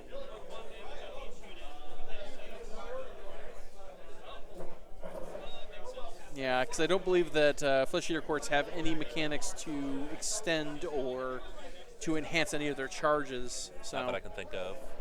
Looks like he is spending some Noble D points to bring back Morbegs. Yep. Just can't keep a bad Cav unit down. Yep. Those Ghoul Kings all got supercharged fighting the Blade Geists, so he can freely spend, especially since Usharon still has his massive area. Yep, and honestly, this is the real danger for me playing Age of Sigmar is you see great games like this played, and you can't help going, I might want to start collecting that army, and then you have my problem where there's 7 armies in my basement, all in various states of completion. When I recently moved from Springfield to St. Louis and got rid of most of my armies. I'm a 2-army guy now. Oof. Yeah.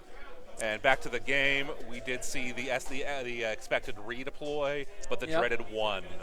Oh, boy. So those are going to be some 4 to 5 inch charges for the Ghoul Kings to get in. Yeah.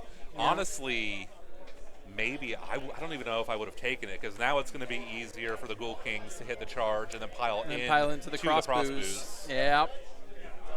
Yeah, the force is not with David, it seems. Yeah, or if I had taken it, maybe just take it laterally. And David's using a cross covering fire here. Yep, probably hoping to kill one of them. Yeah, what I would do too is I would try and see if I can slap out at least one of those Ghoul Kings. But the danger with that is that basically all he's doing is pissing the rest of them off. Yeah, get them enraged. It's a classic get them coming or going kind of scenario here. Yes, this Ghoul King combo is really cool. Flesh Eater Courts was one of the armies that I got rid of when I moved, and I'm a little regretting kicking yourself, yeah. A little bit. This seems pretty fun. Not to mention, while Nagash can be taken in any death army, this is definitely, Flesh Eater Courts is definitely the one that doesn't need him. Correct. They definitely look at him and go, now we're good. You don't add anything we don't already do better. Correct, and certainly not for his price point. Oh, and there goes. One is down. The one that had the most likely charge. Yeah. So that at least makes everything a little, if you'll pardon the pun, a little dicier. Yes. But only 3 Ghoul Kings left, although they are enraged. Yeah. Did you say they're underage? I bet they're pretty old, actually. I'll say I don't know if we can film this anymore. All right. And there goes the. Oh, look at that! Somehow they made the charge again. That's weird. Yep. Easy 3-inch charge there. Yep. Even with that one. Oh, and then the Morbags coming into the black coach. That's more. Somehow than they made it. Somehow they made it. Is that a 12? Yeah, that's a 12. Oh, good lord. Yeah, he's just going wherever he wants. A little unnecessary. Imagine he's going to go try to kill. Oh, that. yeah, he's just, yeah. Why not? Why not, take a little extra while you're at it? Yes. And we're Yeah. also about to see even more why the Cruel Gas has fallen out of favor compared to 3rd edition. When he used to just give a flat aura of -1 damage, now it just ignores the first damage point each phase. And I don't think that's going to be enough to save that poor boy. No, I don't think it's going to be enough to save a lot. Yeah. All right, so now we're going to see. Nope. Those are some impact hits. Yep. All right. Ooh. Ooh. I Still do might. not. Oh, I don't know. Ooh, that's very close. Is that a 5 or a 6 charge? I think it's a 5. 5. Oh, Which looks I like think was just. looks what like he it needed. just got in there. Just got in there. 5-inch charge. Just made it in there, and there we go. There's an 11. That's a big one. Yep. Yep. Yep. Once again, Josh's dice certainly showing up in this match. I have my sheet somewhere. Where did I put it? I just had that sheet. And that's a 7. 7, I think. Yep. Which is may enough not be able to into get in that there, but- Hero. He might but reroll yeah. this one.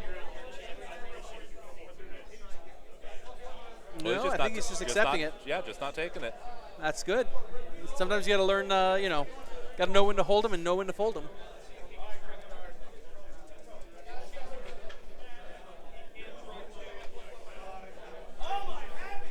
Oh my goodness! Oh my goodness! 3-inch charge there. Wow, that hurts. Oof.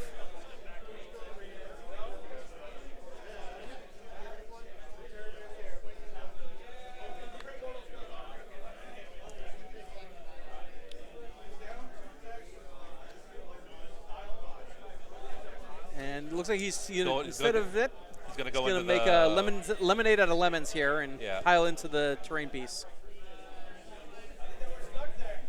Oh no! Looks like they might not even have had the full 3 Oh, with, the, yeah. with, the, with the cogs in the way.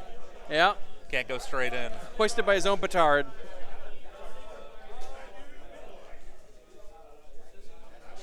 And while we're reeling from these most recent revelations here, let's go ahead and give a shout out here to Green Stuff World, another fine purveyor of hobby materials and accoutrement. If you're ever trying to take your models to the next level, Green Stuff World has what you need.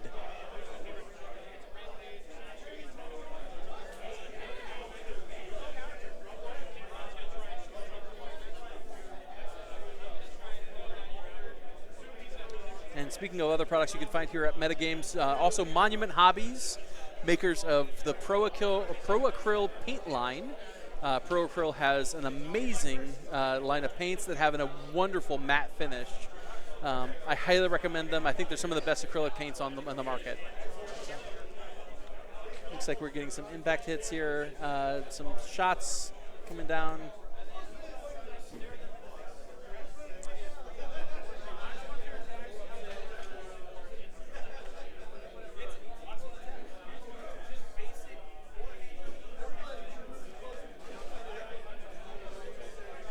We're just fishing out some tokens here on David's side. Yep. While we're waiting for that, shout out another one of our sponsors, Monster Fight Club. They do gaming accessories for all sorts of games, including Age of Sigmar, but even a recent one that I was playing, the new Cyberpunk board game.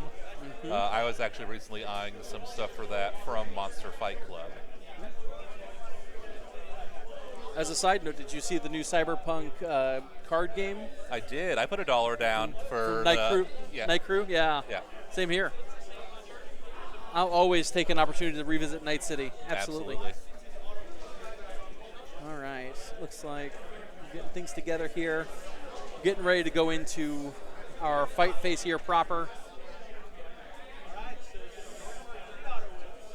3 auto wounds already coming in. That's really rough. This is one of the Aberrant Ghoul Kings. And 4 coming in. Ooh, not a lot of. That's Nah. pretty. That's Oh, pretty rough. Oh, David, you're breaking my heart. You're breaking my heart. And the wards save him. Oh. That is. I assume this is the one on the cruel gas. So. Yeah, Anakin, you're breaking my heart. And there's a treasure token. So we will unlock those 5 points Yep. and the 5 points. So he's going to have theoretically a 20-point turn. Yeah, and that's the thing about this season here is that a 20-point swing is not uncommon in these games. It's not usually the end of the world to have a 20-point swing, but they can happen. Yes. Yeah, Kai, can we build a soundboard or anything like that of like little sounds we can put? I'd love to have a little soundboard where I can just. Be like a. Anakin, you're breaking my heart from Padme. Maybe he can't keep getting away with this. Breaking Bad. Yeah, some morning talk radio stuff. Yeah, exactly. We should absolutely be Drive Time AM radio disc jockeys here. We can be Brett and the Beef.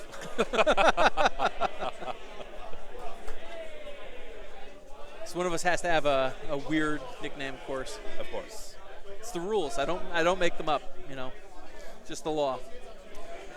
And another rough ward save roll here for David. Next, I think that. Oh, yep. and there go the. A couple are left. So you're saying there's a chance? Honestly, I'm a little surprised that many lived. Yeah. It's tough.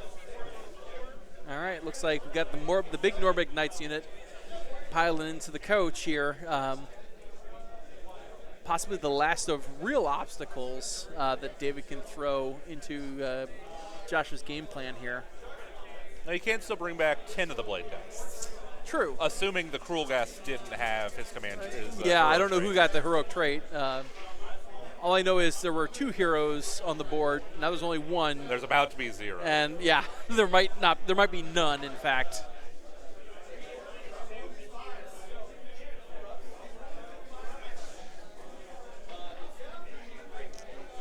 So, yep.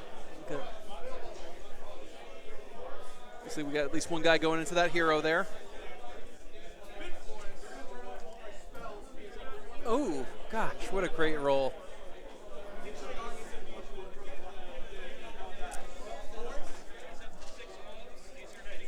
And honestly, that's just one of the great. If you want to get better at Age of Sigmar, honestly, best advice I'm going to give you is just roll 6s. Yep, games are easy when you roll 6s. Yep. Better lucky than good.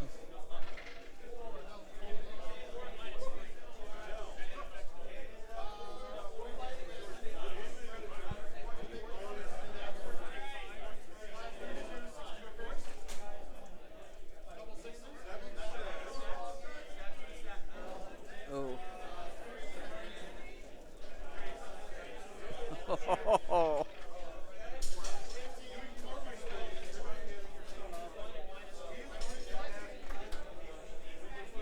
Stop! He's already dead. I mean, yes, they are all already dead. They're ghosts. Yeah. The And dead versus Delulu. Yeah. And he's not re-dead. Yeah. He's still holding on. It's the dead versus the Delulu.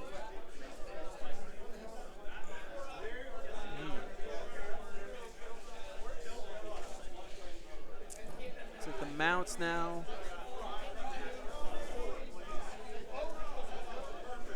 My goodness.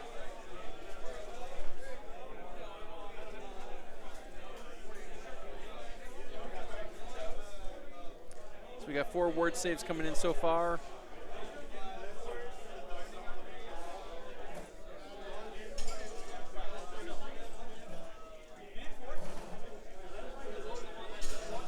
Ooh, Okay. A little bit of the brakes were put on here on the dice for Josh. About time. Yeah, because he's been pretty on fire so far. Yeah, because it's hard to believe this is only round 2. Top of 2 with that. Yeah. We are oof.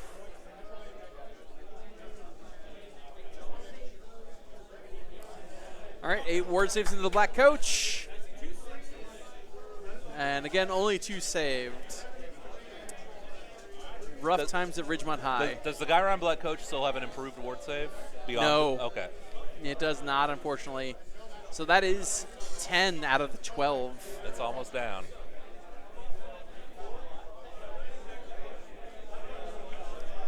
So David's going to try and get a little harm here back in. Going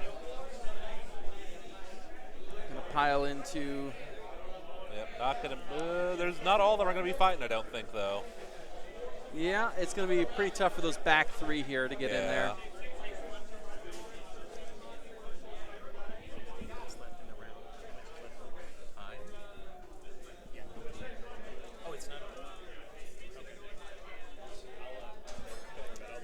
Let's go ahead and give a shout out here to our to Mind Taker Miniatures. When you want your mind taken to miniature land, think Mind Taker. Sorry.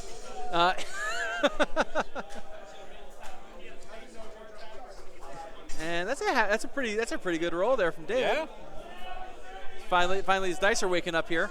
Yeah, I do think there is a couple damage still on those Morbegs, so the Yeah. Dread Scythe Harridans are still angry.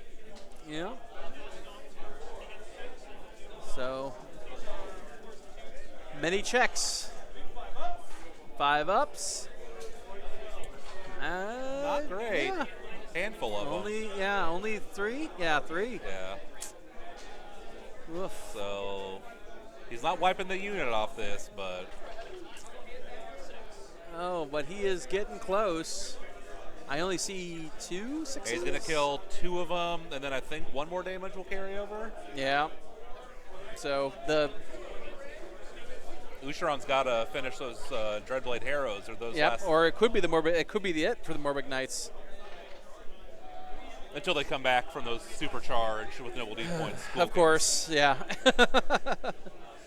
That's the fun part of Death Factions is you did it once. Can you do it twice? Yeah. Not much stays dead.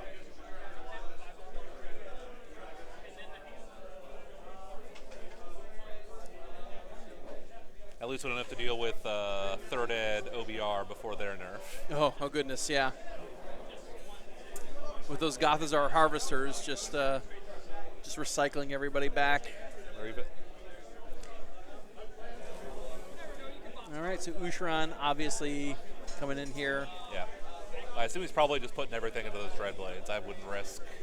Yeah, I wouldn't see a reason to do otherwise, honestly. 3s. That's unfortunate. Yep, all but 1.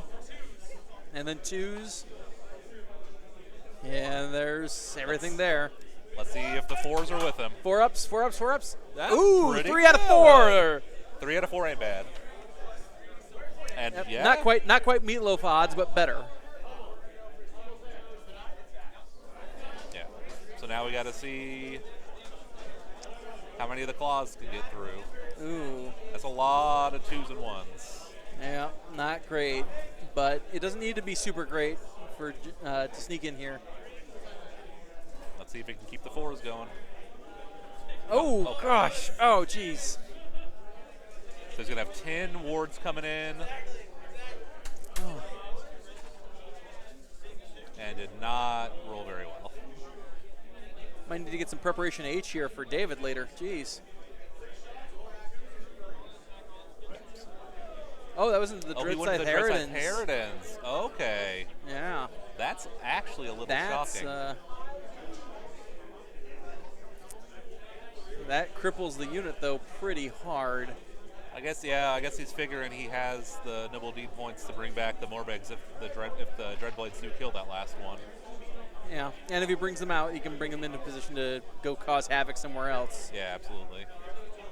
Which does make it tough if theoretically David to cost his opponent points. Because at this point, I don't think it's a while to say the game's on its way to being over for David.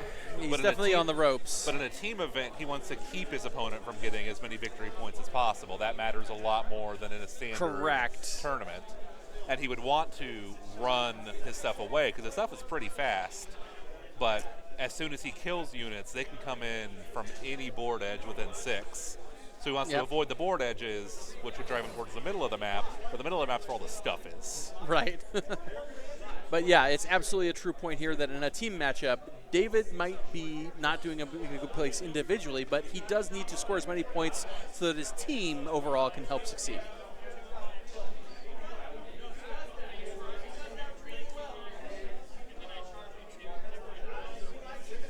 And looks like a couple points on the next to Born Cool King. Yep, not enough to kill, Crossbows though. doing a little damage here with their crossbows and melee. And the lone Morbeg Knight, the Undon Quixote.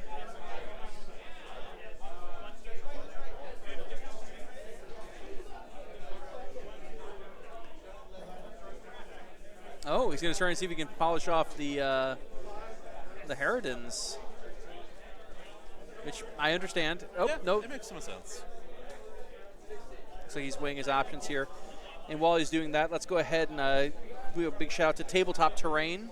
Tabletop Terrain makes several nice terrain pieces, including a few which are on this table, and help bring your battlefields to life. Only one coming through. 4 ups, 4! Oh, there we go.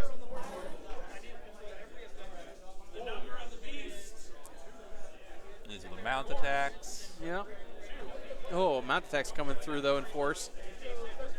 Ooh, Pat take one one. of them Yep, game one, take one. and take both. Oh, yep. That killed killed them one of the horses. So leaving units crippled, but not gone. That's probably to David's advantage. All right, Black Coach. Yeah, see what this Black Gets a little Coach is going to do. revenge. Not on the charge anymore, so its damage is cut by a fair amount. Yep, and he's trying to see how he can try and change things here to his favor here. See if he can use a pile into his advantage. Yep, gonna scooch here a little bit so he can continue control of that back building there. It is worth noting he is going to maintain control of that objective. And everyone on camera, just remember that you just saw David's passcode for his phone. So in case you get his phone later on, you know how to unlock it. And if you do, you can always PayPal him and at feeple@gmail.com. You can send him any PayPal you want to send that way.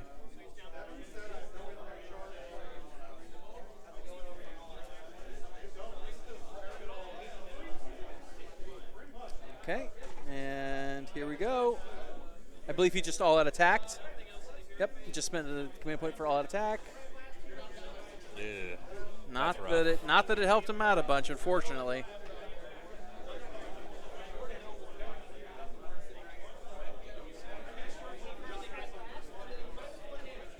And then here we go. Ooh. Ew, Oh, yeah. God. Brutal to watch. Yeah, David, I think needs to go over to the candy store-like aisle here of Metagames Unlimited and maybe buy some new dice. Certainly It's not showing up in force. It's funny when the little support hero does more damage than the Black Coach. He's the little engine that could. Up, and here comes I believe that's the Lord Executioner.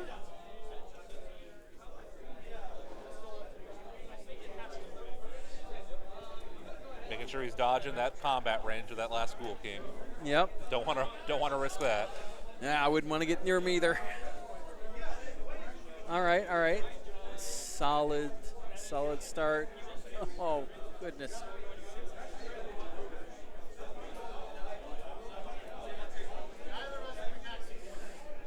Ugh.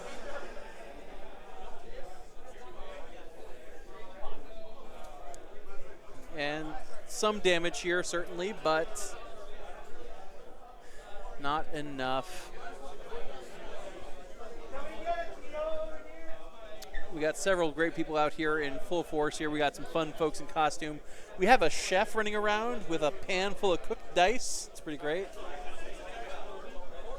I'm wondering if there's a little Skaven underneath that hat, though. Here we go. I think Ratatouille would have been a much different movie if it was a Skaven under there instead of Remy.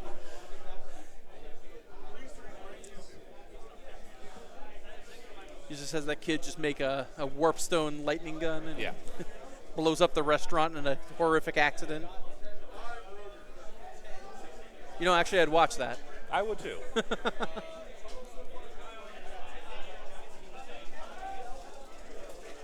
Let's go ahead and give a shout out to the Mad Goose.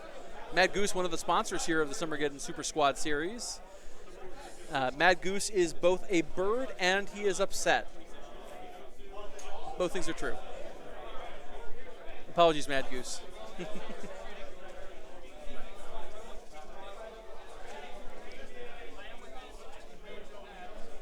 That is a 16-point round for Josh. Okay. My goodness, my goodness. So current score are 8-26 as we go into the bottom of round 2.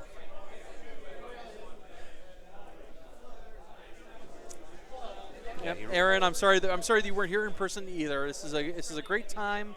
It's great camaraderie and great fellowship for AOS players. You know, I've often said that as the male loneliness epidemic, and you know, as the tried and true wisdom that it gets harder to make friends as you age older as a guy. Honestly, Age of Sigmar is a great place. Warhammer in general is a great place to come make some friends. It's a creative hobby. It's a hobby you can do while you're alone. It's a hobby you can do with others. And generally speaking, it's a great time to just spend some time out with other people and make some friends for life, maybe. All right, David's using a command check here. It looks like he's trying to rally possibly the Harridans.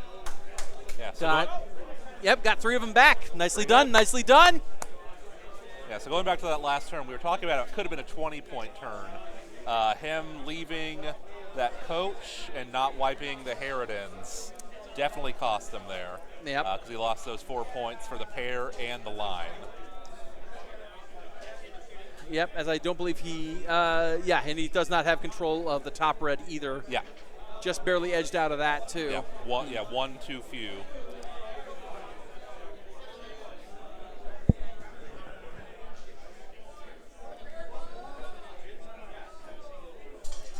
Let's see. David's in a rough spot, but this is not something. This is all surmountable. Yeah. Looks like he's trying to banish the cogs. And unsuccessful, it seems. Yeah, it looks like he only got a 4, I think I saw. Oof. Yes, linked ley lines is the mission, Aaron. Yes, this is linked ley lines. This is the bottom of round 2, and it is David's hero phase currently. And pretty soon we'll be seeing if it was the cruel gas that had the heroic trait or not. Whether Yep. or not those blade guys come back. Yep, I definitely see it. And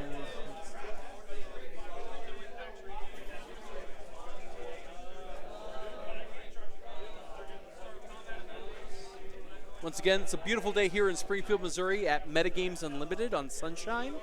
If you're in the area, we highly encourage you to come check it out. Even if you're just a little curious, a little interested in Age of Sigmar, come on out, see what the hobby's all about.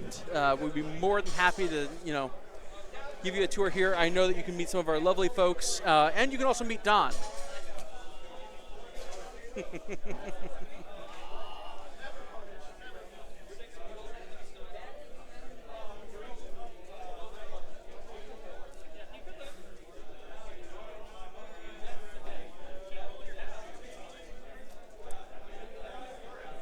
So yeah, there's a couple of interesting options here. Like I said, David's in a bit of a tricky pickle, as we like to say back in St. Louis. But I don't think it's something that he can't work his way out of. And again, as we've said before, this is a team format event here. So just because David might be a little behind the 8 ball on this doesn't mean that he should be giving up. Yes, he still wants to score as many points as possible, even if he's going to lose, and keep his opponent from scoring as many as possible. Absolutely. You should always try and fight tooth and nail in these kind of matches. So Josh is sitting on 2 command points. You have to wonder if he's going to hold those specifically for a counter charge or not. Yeah. Ooh, there we go. The chain gas taking the once per turn teleport Okay. to grab both, and now he'll have the pair of reds. Still won't have a ley line connection here because blue is solidly in control. But that is, so the reason I was thinking with the 2 for a counter charge, if he does retreat those crossbows, A, they're probably going to take some damage, and B, a counter charge from the Ghoul Kings could easily Easily wipe be a those last ruiner. 5. Yeah. It looks like the next set of grief is coming on up. Yep. Oh, right up there, pinning the black coach in there. So black coach has no choice. It's make it or break it time for him. Ooh. 2 mortal wounds to the crossbows as they retreat. Trying to open it up here so maybe they can get a shot off. Except they have retreated, so I don't believe that they can still shoot. I believe that. I don't think they have retreat and shoot. Yeah. I don't believe Nighthaunt allows them to retreat for free, so. Or without consequences, at least.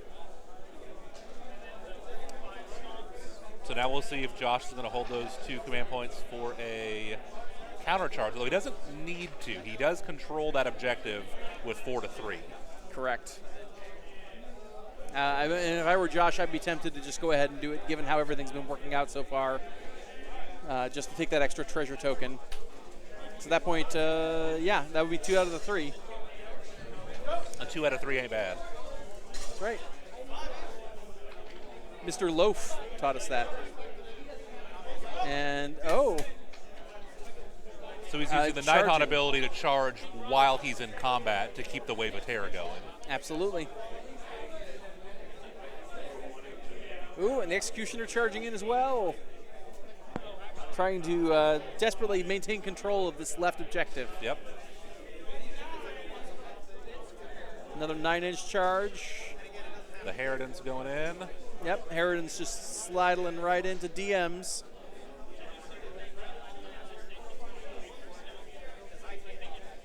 Looks like Dave is just looking for a landing zone. And they don't have a safe charge area from Ossiarch. And it does look like, as the Blade guys didn't come in, I think it is a pretty safe bet that the Cruel Gas did have the Ruler of the Spectral Host heroic trait. Yep. Not guaranteed, but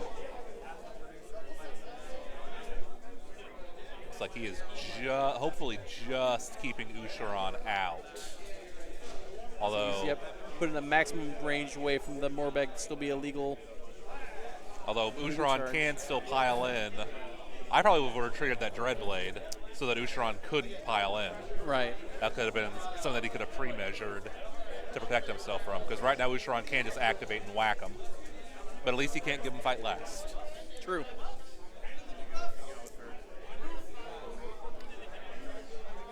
And I imagine we'll see some, Wave of Terror passed out. I imagine from both of them, yep. Strike last in -1 save over there and -1 to hit on that Morbeg.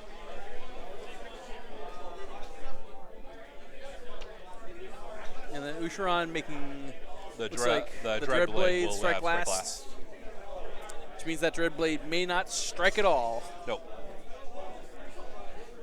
Yeah, I think retreating that Dreadblade probably would have been the better move there. Agreed. Give a quick shout out to Pro Painted Studios, one of the other sponsors here for the Summergeddon Super Squad series. Pro Painted Studios, obviously, as their name implies, pro paint your miniatures to a high standard. So if you're not all that thrilled with the paint side of the hobby, which is totally fair, think of Pro Painted Studios next time you might get something commissioned, or even if you just want something to just look a little nicer than normal.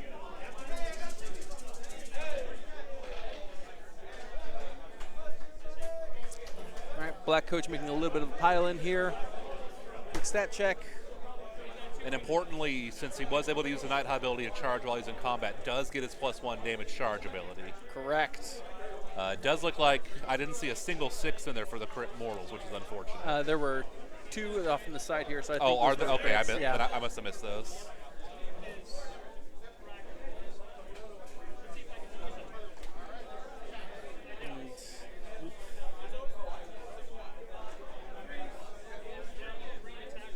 Okay. There we go. And the companion attack. Oh, Oh, jeez, Josh. not Come like on. this. Come on, buddy. I know we're making death jokes here today, but you could throw him a bone, man. Come on. Ha.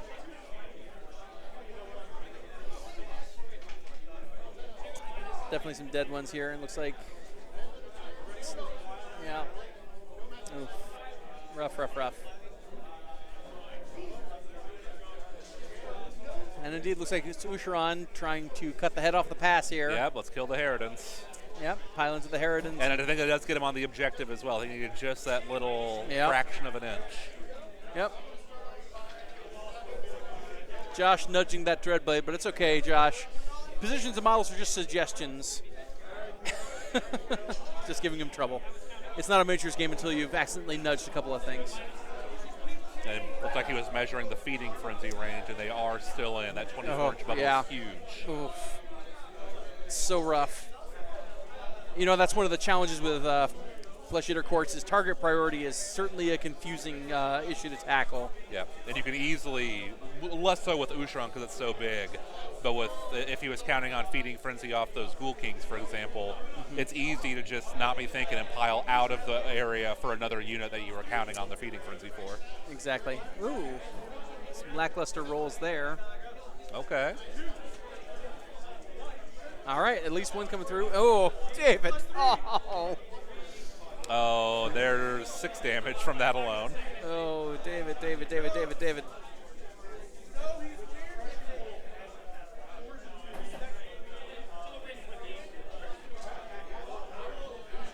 Oh, a little weak on the claws.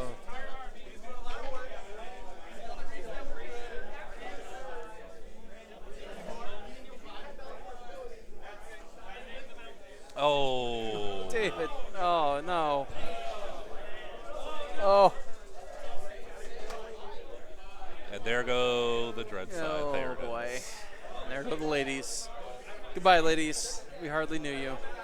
Yeah, F. Big F. Thanks, Aaron. F's in the chat. F's in the chat.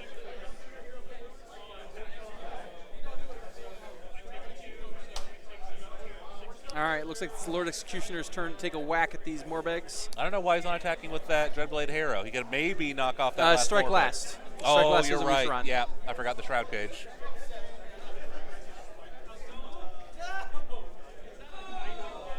All right. There's some good stuff.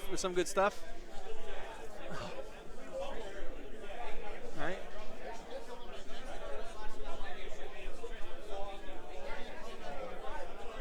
So 8 damage coming in here to those Morbeg Yep. Knights. Maybe pick up another 1 or 2 of them. Oh. Boom! Yep.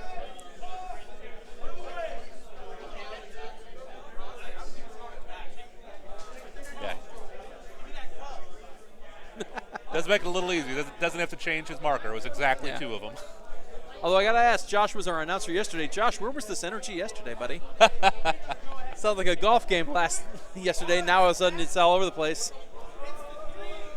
Big theater kid energy coming out of Josh, which is a joke because he's a theater teacher by trade.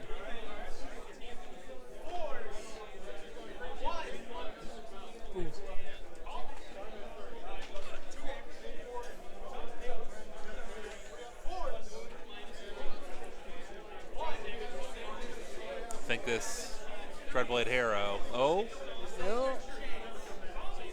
Oh, thank you. Oh, thank you, David. Oh.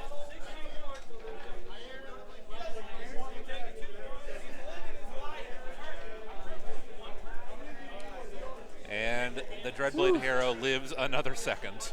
Oof. Clinging to life.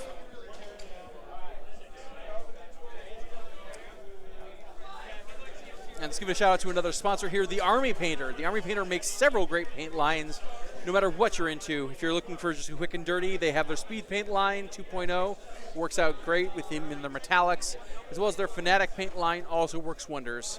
Army Painter makes great paints here, and I highly recommend them. All right. Some strongs. Oh, there we go. Finally, Night on saves coming out to play. Yep.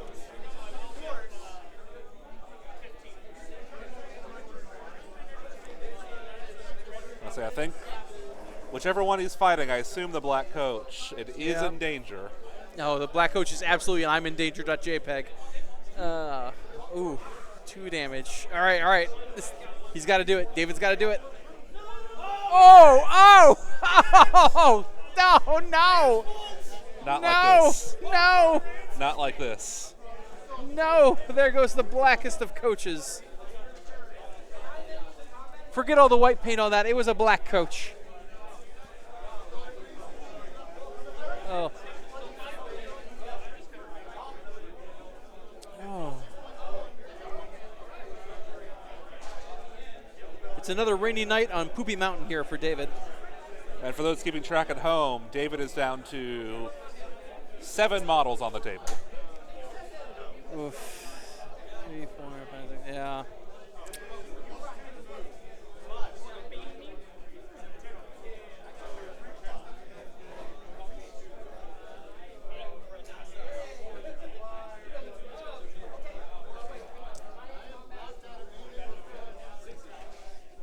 Little bits. Ooh.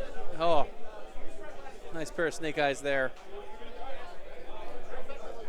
But it's still not quite enough to kill that last Morbeg. Yep. Healing 3 from the Nexus of Grief. And bringing 2 back. Oh, and that is enough There we to go. give him control of the objective again. Way So to it seems- way to reconvert the point there in the last minute there, David. That seems like Josh maybe should have held on those command points for a counter charge. Yeah, I would have been sorely tempted to charge in there and just polish it off. Yeah, finish the unit. All So right. it looks like a 8-point turn for David there. 16 to 26. Not and- insurmountable from a pure point perspective. From a board perspective, little tougher. Yeah. All right. David's still underdog here. Looks like they're making the choices. David is taking the doubling. All right. I think that's probably the right choice in this at this point. Just to that does score make Josh as the many underdog. points as you can. Yep, he's got to make his valiant last stand here because he'll either have to push I don't- through in a couple pieces or he I don't, won't. I don't think he's going to have much of an army left after Josh's next turn. Yeah, or even this one maybe. Yeah, depending on how he does it. Because again, either of those Aberrant Ghoul Kings countercharging into those crossbows. This is a rally on Looks the like a rally. crossbows. Oh, Only God, one. Only one. Good Lord.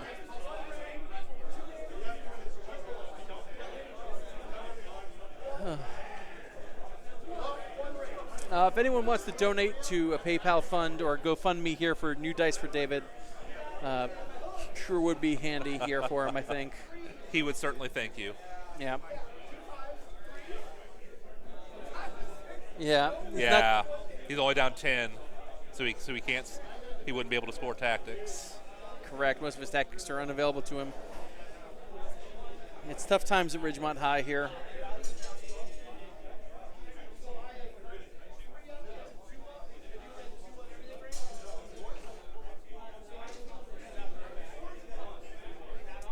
The Aberrant Ghoul Kings healing up. Yep. Oh. Just insult to injury here.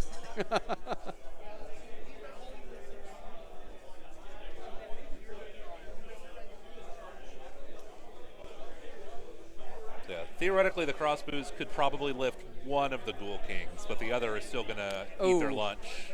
And yep, there we go. Teleport from the Dread by just going ahead and getting the heck out of Dodge.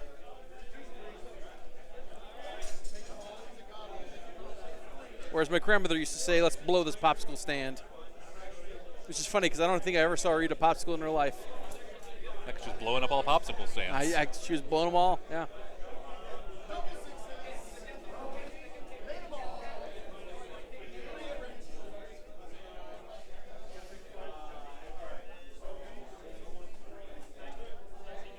Pretty sure she thought a bomb pop was a piece of material, anti-war material. Here we go. The crossbow's also teleporting, He's saying just- nuts to this whole engagement. yeah, ceding that point. Looks like in an attempt to try and maybe take this house or try to do some damage to those Morbeg Knights, try and help the Executioner get out of his current predicament. It's like the Executioner is his hardest hitting piece remaining. Yep. Don't forget that treasure token, David.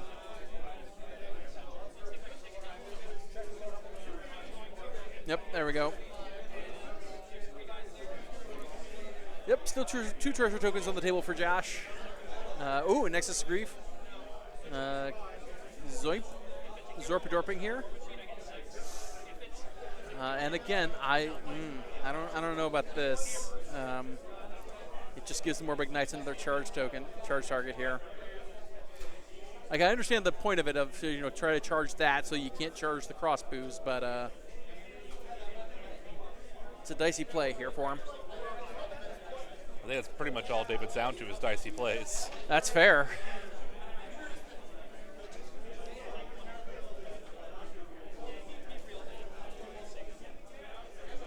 He's consolidating his forces. Guests, yep, wrapping around here.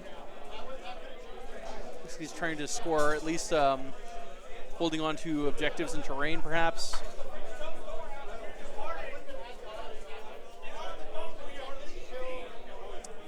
As this would be three scout units. Yep. Outside, because again, it's a team event, so the name of the game is to claw as many points as you can out of the game, not necessarily to win, although winning helps. I agree, Aaron. I'm not sure moving terrain here is the call here, but it's David's game, and I've seen people do smarter stuff. Oh my goodness! Oh my goodness! Ossiarch getting a 6 redeploy. Good lord! Yeah, he's not on the point, but he is. Oh, sweet Nagash.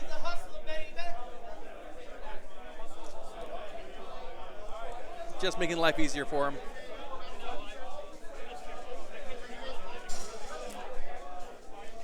Josh always here, always a McBride, never McBride's maid.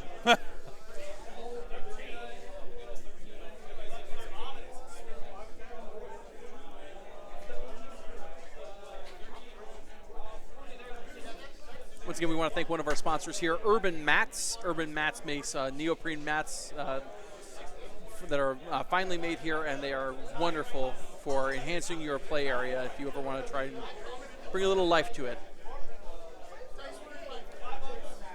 This is a crossbows shooting the Morbegs, I imagine. Yep. Ooh. All right. Every point counts. Every point counts, David.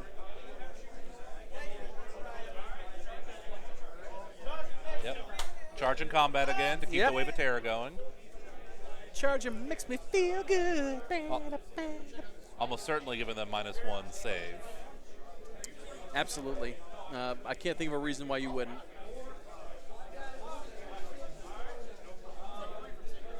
As I don't think the hero can give them strike last. Hero can. Heroes can give anything. Oh, the hero can? Okay. Yep. Hero is, in fact, the only that can give strike last. Okay, gotcha. But heroes can also give any of the lower ones. Yeah. But there's only going to be one combat, so the strike last is not important. That's a fair point. He doesn't even care. That makes him take it all day.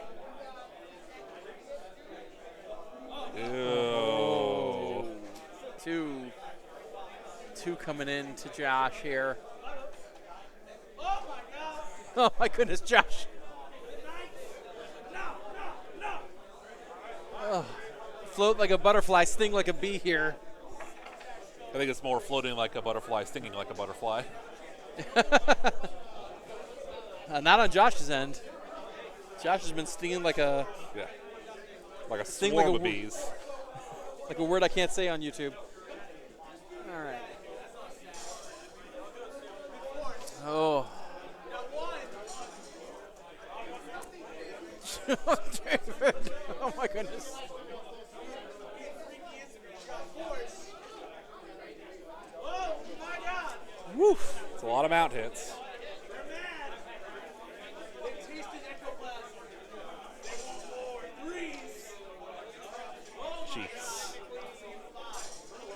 Josh, it's just excessive. It's just excessive, buddy. Like and I just made eye contact when I said that to Josh, and he's got nothing but a poop-eating grin on his face. Which I admit, if I were in his position, I'd probably be giving him one too. So, Okay, he's still up. He's still up. Yep. 2 wounds on the Executioner. 3 wounds on 3 the wounds, execution. excuse me.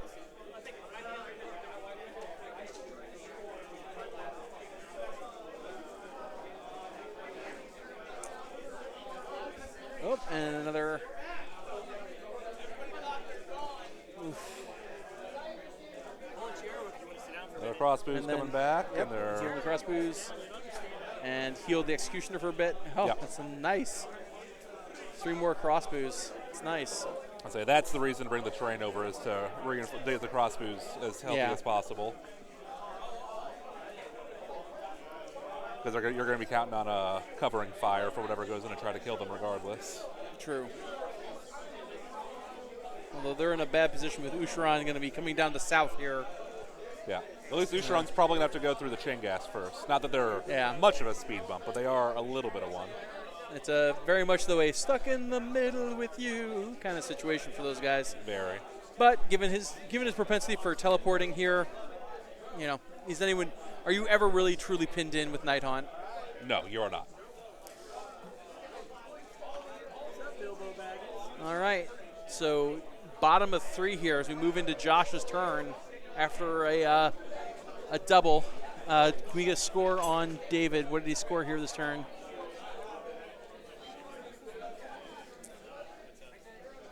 So I think he scored 6. 3 for 1, 3 for 2, but he doesn't have any pairs or a ley line, yeah. and he can't do a battle tactic.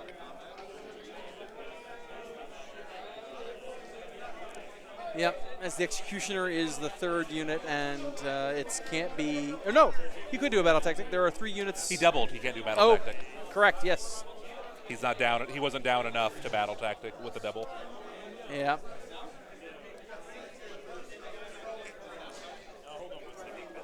You have to now be down by 15. Something like that. I don't remember the exact number. I bet we can figure it out within a second, though. Yep.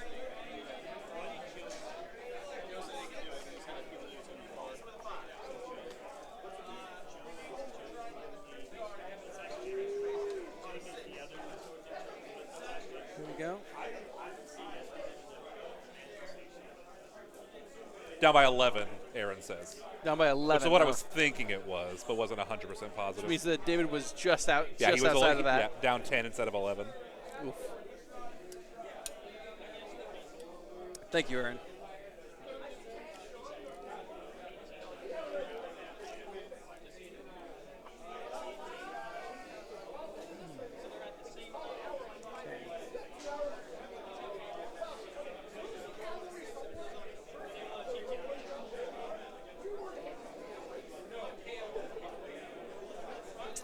And unfortunately, I don't know if he's going to be scoring that tactic at all when Ossiarch comes and kills those. Yeah, at that point he chain will gas. be. Yeah. There won't be enough units to Yep. scout.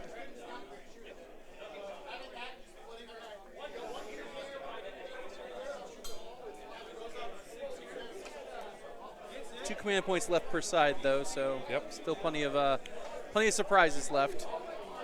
I'm going to guess we're going to see a covering fire and a redeploy from David. That's what I would assume as well.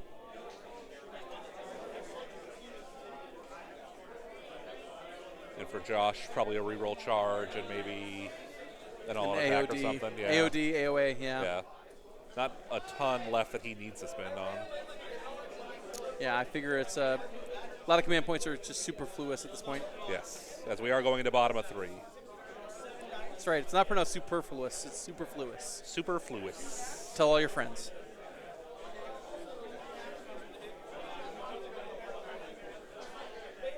See, yesterday Josh was here trying to educate you. I'm just going to misinform and lie. I'm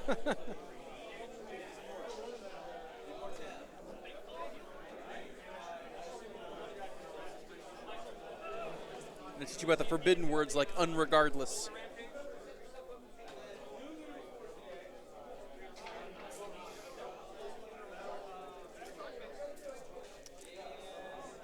I missed what happened. Why did those chain gas vanish? I don't know. There's still one, I believe, Oh, okay. but I don't know what happened to the other. Is the question here? Maybe maybe it redeployed under the awning there. Oh, maybe. I only see one.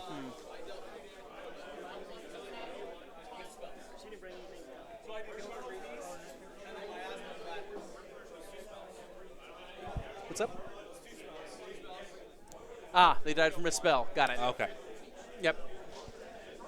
That makes sense. Died to a spell. Got it.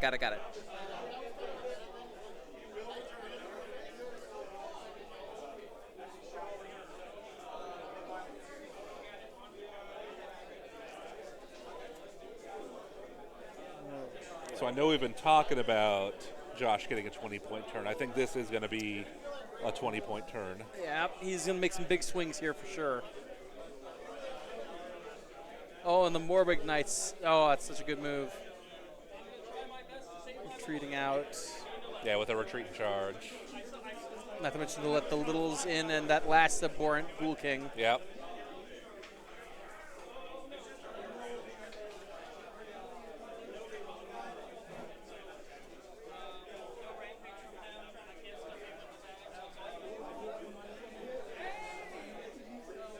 Once again, thanks to our most favorite of sponsors here, Metagames Unlimited, Gray Matter Gaming, Starforged, and Artist Opus Brushes.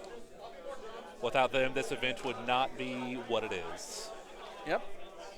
Sponsors like this make the magic happen. Ossiarch, big moves here. Yep. Oh, that's a scary man coming in for a scary land. I bet we might see a auto 6 run on that Morbeg to get him onto that objective so that Ossiarch can charge off of it and still take it. If he doesn't take that, he's just leaving 3 points off the table. Yeah. Or on the table, I should say.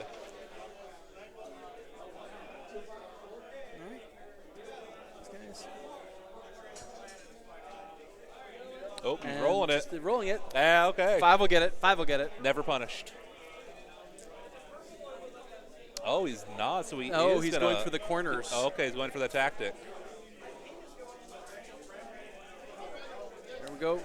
Not David sure. being a true scholar and a gentleman, helping out his opponent here. Not sure if I like that. I think I'd rather have one of my units hopefully get killed, maybe by those crossbows, and then res him to get back to the corner. I feel like at this point he's going to own the horizontal ley line, which means that at this point, I guess that's fair. gonna have All he has to do is kill. not to mention a tactic is going to be worth 5 points as opposed to only a 3. That's true. Okay. So I could see the logic in it. I think you convinced me. Yeah. I think there's a 4-inch pretty good redeploy. That's going to make that charge for Ossiarch real dicey. It's probably like a 9 or a 10 maybe. Yeah, it might even be a little longer than that, depending on how Ossiarch's base size. And how depends on the footprint of that footprint building. of the building, yeah. So I know there's a little bit of an awning there, so who knows.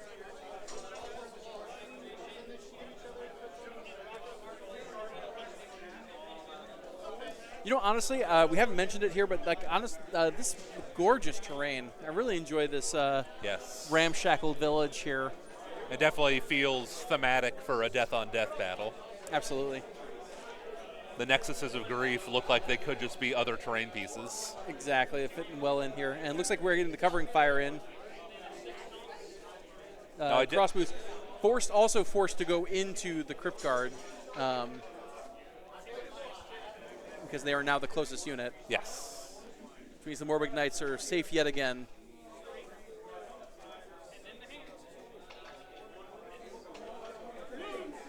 Another example of how clever play can get you out of situations that you normally would find pretty tough. Ooh.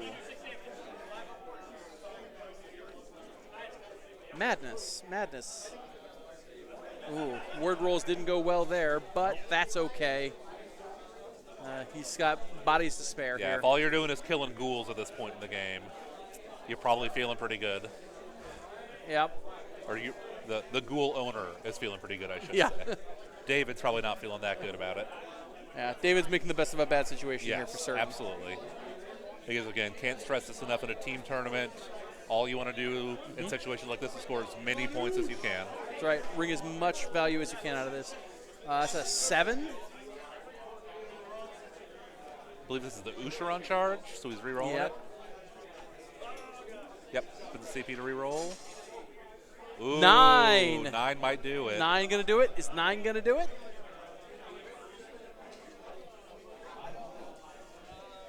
Oh, I don't think so. Oh, I don't think so.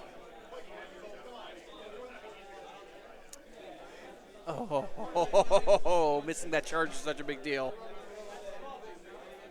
Yeah, because this now lets David potentially do a tactic next Yeah. turn.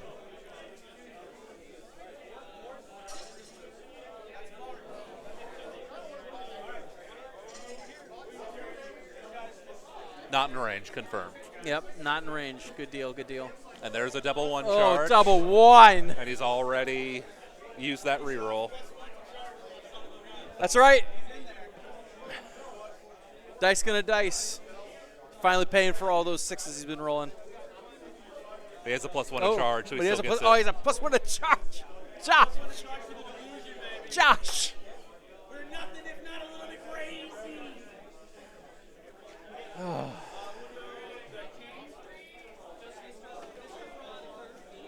Kingpin. Josh, take your medication, man. Good Lord.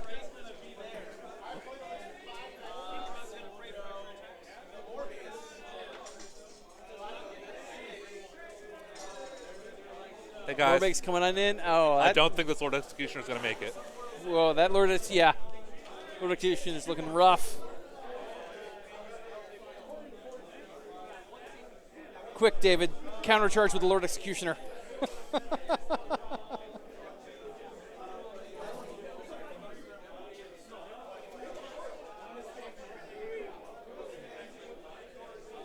At least the Abhorrent Ghoul King isn't enraged, I think.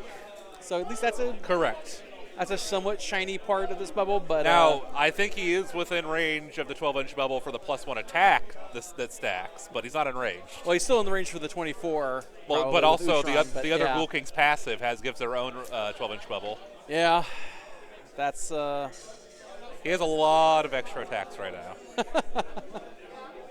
But it could be more. thank goodness it's not cumulative, right? I believe that one. I think that one is cumulative. What?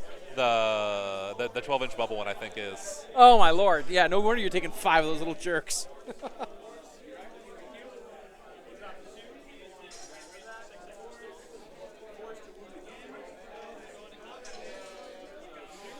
Oh, Josh,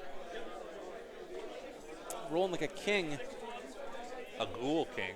Yeah, an abhorrent.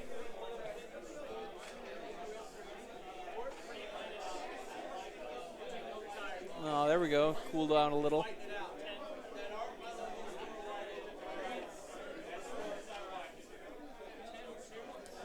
Two, not bad, not bad. Oh, David.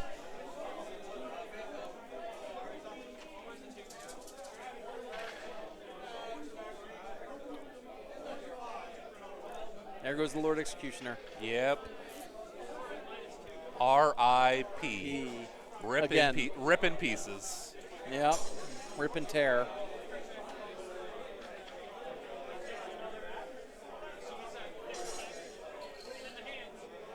Some more crossbows come back. Yep.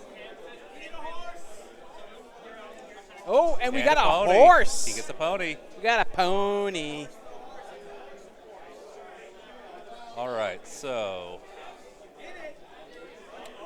Oh, is he bringing back? He's bringing back a chain ghast also.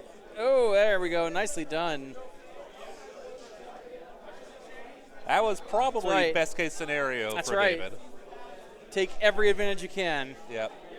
Because now he's actually pretty well positioned. I don't know if he's going to take any any ley lines or pairs of objectives, but he could teleport enough to still do some work, get some points this True. turn. All right. Pryo here for round 4. I believe Josh won it. He's thinking. Yep. Does he want to 15 points for point Josh round. confirmed. 22 to 41? And Josh has to decide if giving up battle tactics this turn is worth probably wiping Josh off the map. Or, sorry, wiping David off the map. Yeah. Well, I mean, I'm from St. Louis, so I do always enjoy rubbing David off. He did take the double, which means he lost one of the troubles. Treasure, yeah. Lost one of the treasures.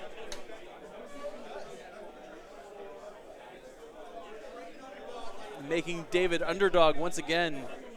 Stacking out what might be beaver chips. I don't know what they're using for command points over there. They look like little slices of potatoes. I know they're not. They're like little gold tokens, but Yeah. yeah, they're little gold dwarven tokens. Ah, okay. Yeah, I love those guys.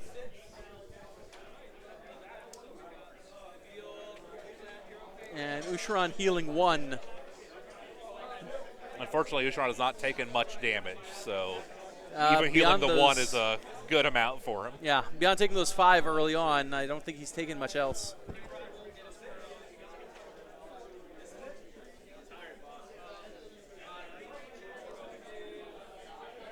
Casting some spizzels with his wizards.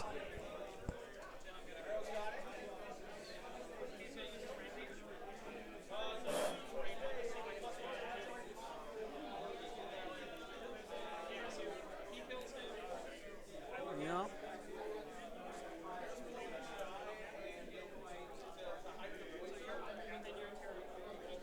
Just within that bubble.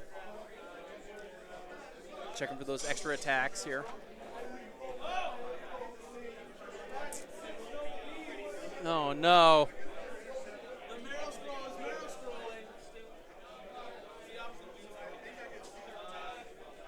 Look at that. Even fewer health. Oh, my goodness. Josh just straight up joshing it.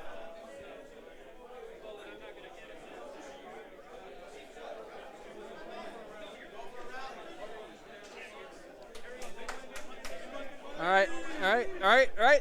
Rally check here. Oh, we got 3. Yep. Another Dreadblade Hero's back. That's right.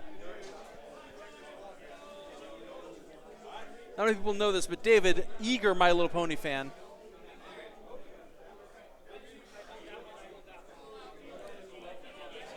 So taking a look at the current results from this team matchup, again, Mediocre Midwesterners versus Feast Brigade. Yes, absolutely. Currently, Mediocre, only one game has been resolved.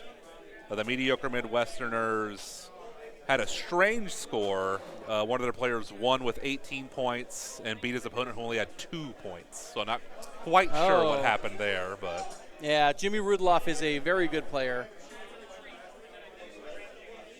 But mediocre Midwesterners are currently ahead in the team head-to-head. But still a lot of AOS to resolve. Lots of games left. Still plenty of time for this to go anyway. Ossiarch still bullying his way slowly up the board here. Yep. Chugga, Just coming for you. The other Morbid Knights going to the other corner here. Yep, Again, trying to just set setting up up that tactic. the last play.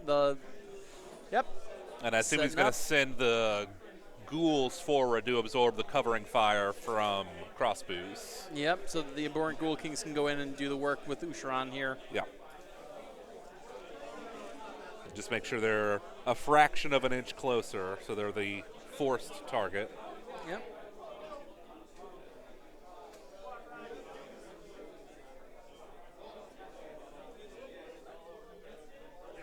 So as soon as Josh kills one of those last 3 units, that mostly locks David out of tactics. Yeah, he's in a tough spot here. And Jimmy coming by here, congratulating David on his position, talking about his results.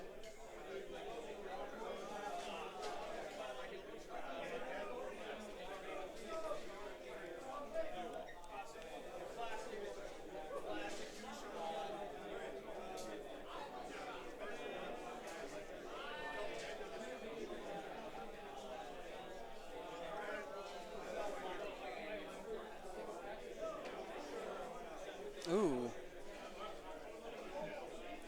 Only runs for 1. Yeah. Not quite far. leaving the board very open. If things don't go well, giving David options to score points. Very true. Very true.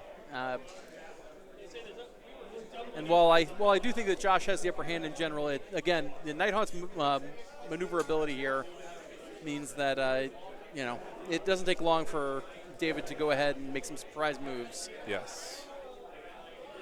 Josh has to be very careful about his CP usage here so that he doesn't necessarily get caught with his pants down here when it comes time for David's turn. But he is spending some noble deed points to bring back ghouls. Not shocking, because he has plenty of them. His entire army is still in the Ossiarch bubble, so all the points on those Ghoul Kings. Yep. I guess not his entire army. Those two far more begs are not, but. Josh and Adam Sandler have two things in common, and it's Mr. Deeds. Yeah, it wasn't a great joke. They can't all be good. I'm sorry. Listen, no one bats at 1,000. All right. This is covering fire, I have to imagine. Yes, I believe so. Yeah. Not what you want to see. Yeah, four coming in here into those ghouls. Did David grab him by the ghoulies? Saved one of them, so.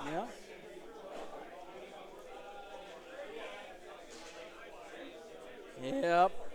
There's another 6 of those ghouls, so much for noble deeds, but at least that keeps the unit on the table and relevant. Keeps it at parity where it was.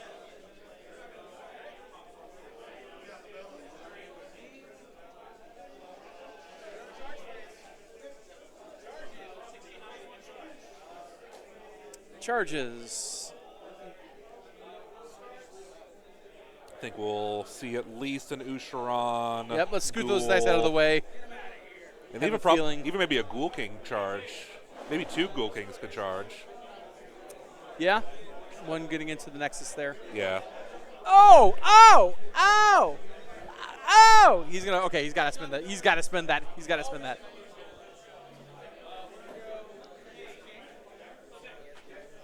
Yeah, his +1 still got him. The same with the double ones last time. You got to love it, Josh, when you fail and you still succeed.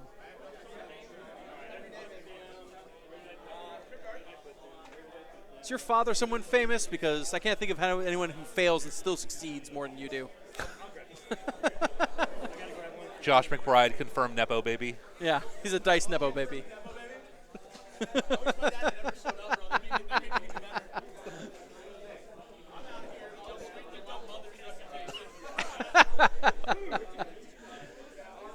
Josh giving us some clap back here a little bit. That's okay. We deserve it.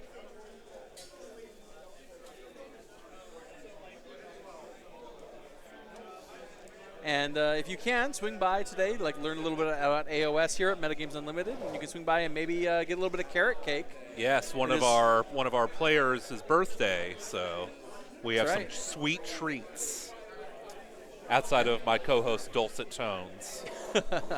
Aw.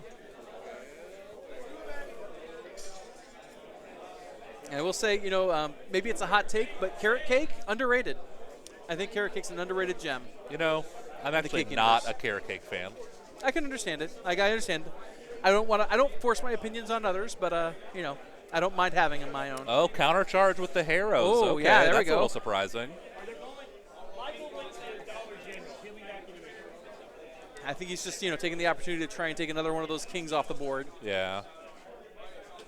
They're just putting more units in the danger zone. I mean, units are already in the danger zone. He either walks away or he doesn't on a lot of this, so he might as well go all in, I think. That countercharge cost David a couple of command points, though, I believe. Yeah, should be down to 1. Yeah. Just updating the score here. Thank you, Kai. Thank you kindly.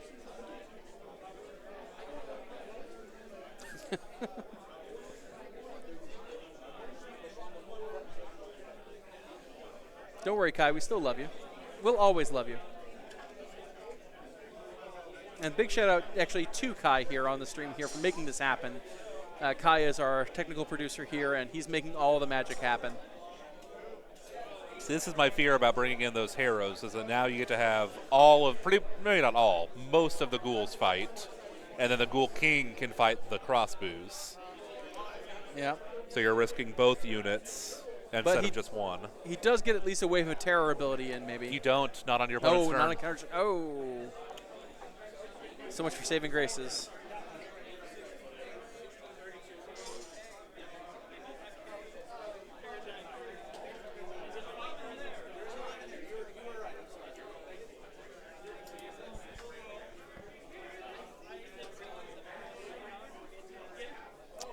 Getting those ghoul attacks ready, it looks like. Yep. Throwing a million dice. Oh, welcome to the pain zone here.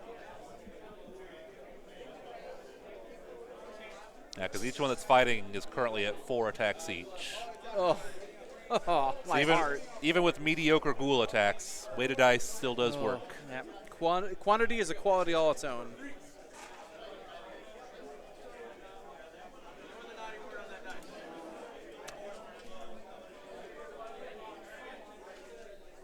Definitely some duds in the bunch there, but you know, hey, that's still a lot of dice.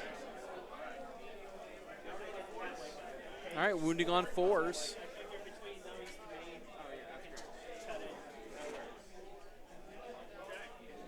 It's a pretty decent little crop there. Yeah, not bad for a wound roll. So now we just got to see how, as I cringe as I say this, David's saves here. Yep. Are the 4s with him? Yep, David, we believe you. May the 4s be with you. David, I actually don't believe in you very much, based off of what I've seen. Even Josh is cheering him on. What a great sportsman. Oh no. Oh. I'm glad I'm sitting down. I feel weak. But yes, it is important to note there has been great joy and camaraderie from both sides of the table. That's right. That's one of the great things about this game. Excellent sportsmanship. Yep, and that's one of the great things about the game here is that you can be having a game like this. Oh God, all the dread bellies are gone. Yep.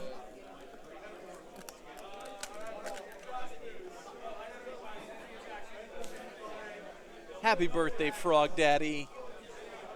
It's our design on the carrot cake here for us, for those who are in attendance today. And here comes the Aberrant Ghoul King into the crossbows, it seems. Oh my goodness.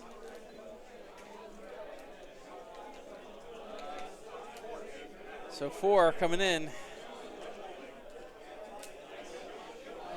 Statistically average.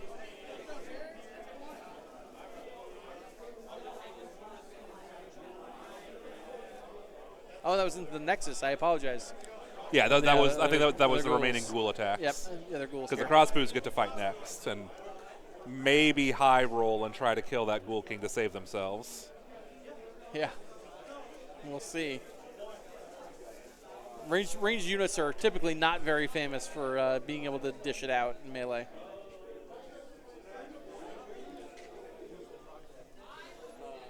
We've got the head of GPM's chair here, Chase, getting ready to hand out some sweet treats. So again, if you're in the Springfield area, come on down to Metagames Unlimited, the hosts of our lovely event today. Get some fun carrot cake and learn about this hobby that's all about. As you can see here, we think it's a pretty great time. And this many people can't be wrong. Here we go. Okay, all right. This is something. Yeah. This is not nothing. This could be something. I think he used an all-out attack here. I would imagine. Yep. Ooh, that's not bad. All right. I think if he fails...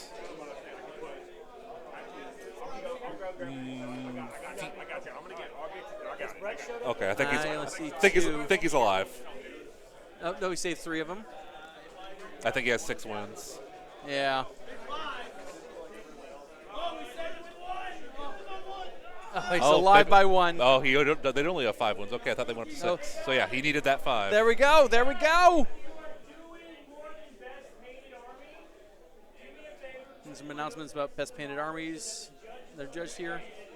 Which is yet another reason to be great about this hobby is that even if you're not like the most skilled tactician, if you're putting your best foot forward here in the hobby, there's still plenty of ways to impress and to make friends here and influence people. I imagine this is Ossiarch. There we go. There's a Nighthawk save, baby. There we go. We did it. We did it. It's justified the entire match. All right, now him with the claws. Here come the claws. My goodness. Oh, Chase has a knife. I'm not sure I trust that.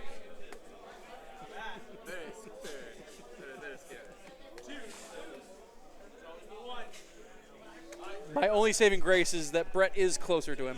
That's true.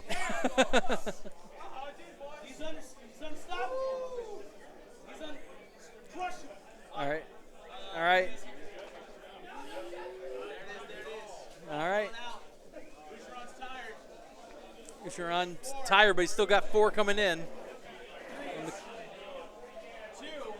2 coming in at the wounds here. Oh, there we go, there we go, there we go.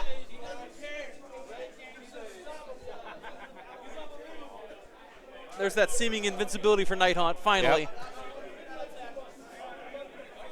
All right, and with that, end of round 4.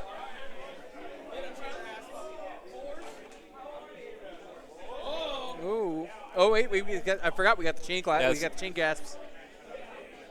Oh, God. Oh, come on. And I think the Ghoul King still gets the fight also. Yeah.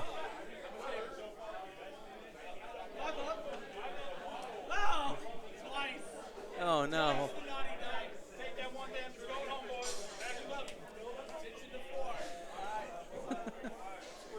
David's just happy his dice have arrived. Better late than never.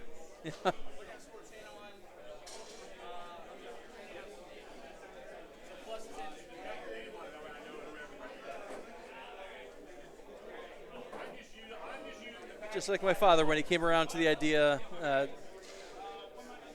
about investing. I was like, well, it's a shame you took so long to get here, but I'm glad you're here nonetheless.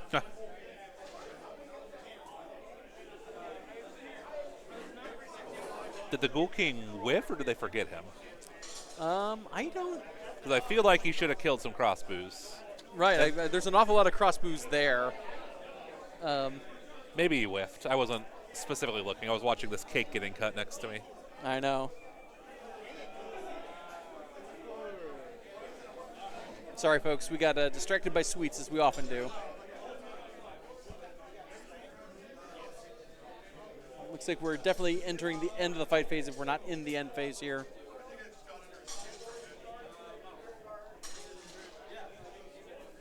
And we have lost our screen. Oh, there we are. Thank you. Hopefully you folks at home didn't get anything interrupted here for you.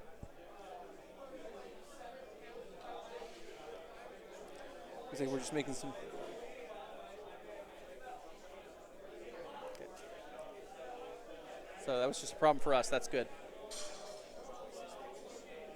26 minutes left in this round here. This first match of 3 today. And we'll have 2 tomorrow here for you at the Summergeddon Super Squad Series. Once again, thanks to our super sponsors here, Metagames Unlimited in Springfield, Missouri, Gray Matter Games, Starforged, and Artist Opus. Oh, here we go. Looks like we've got... I believe it's a retreat, I believe. Yep. Crossbow's taking some damage here to try and get away from that important Ghoul King. 22-51 here.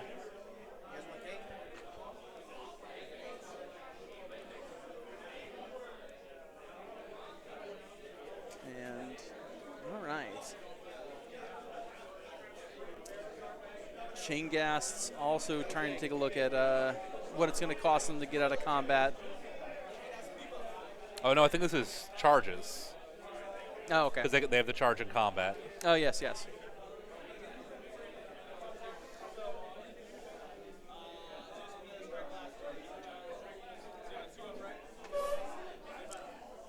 All right. There's a Strike 5. last on the Chingas. Yes. Yep. Unsurprising. We're just making things around here. That last treasure chest, by the way, belongs to the Chainghasts, as it's the last treasure. Or no, it does not. It's on the cross booze. booze. He got rid of Right, the you're one right. of the Chainghasts. When he doubled, he got rid of the Chainghasts, which smart move on David's part. Yes. Not difficult to kill either unit, but much easier to kill 2 models than Absolutamente. a lot more than 2. If you want some cake, it's already cut and ready for you. You heard that, chat. If you want some cake, come on out and get it here at beautiful Metagames in Springfield, Missouri. Get some cake, get some models. I know the Chaos Knights for 40K just dropped here today. This man, you're throwing 4-ups. Oh, dealing 4-ups like a boss.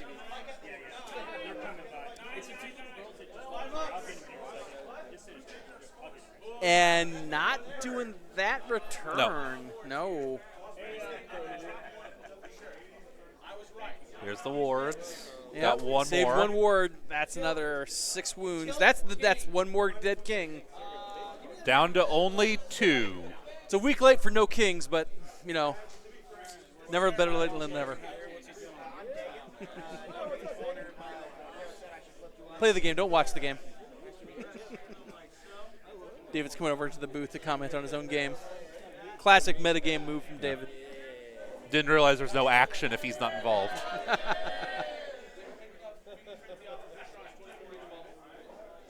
David's already made his piece here. I think I believe so. he's just waiting for a Flesh Eater course to tell him how many times he's going to roll the dice here on a 4-up. Yeah, I have a feeling David will have 0 models on the table at the end of this. Maybe a couple crossbows. Depends on how the 4s treat him. Yeah. Maybe the chain gas can last another turn against Ossiarch. Miraculously. Yeah, if he does, we're going to go absolutely bananas bonkers here.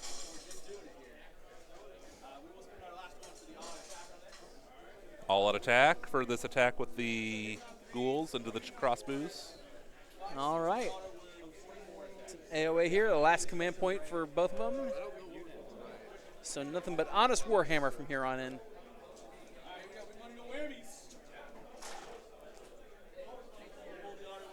Woo! It's a good crop. It's a lot of auto wounds. Call that man a farmer. Pulling in them crops.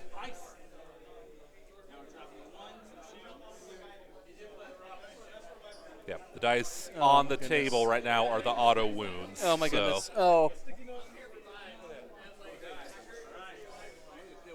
Come on, baby, let it hurt so good.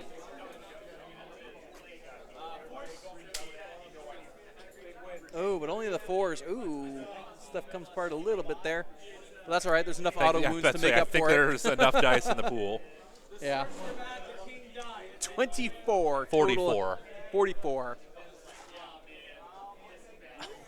That's not enough 4s. That's not enough 4s, buddy.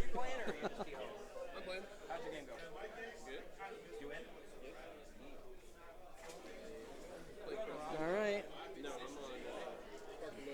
Here come the wards. Yep, here come the wards. Last chance for David. That is, I don't think enough. Not what we needed. That's a dead unit. Yep. That's I believe that's the last treasure token here Yep. for David. Although he will only be scoring 10 points from that tactic because one of the treasures got removed from the double. But at this point here, I'm not sure Josh is going to sweat the 5 points. No, he will still be scoring plenty. Dropping another one.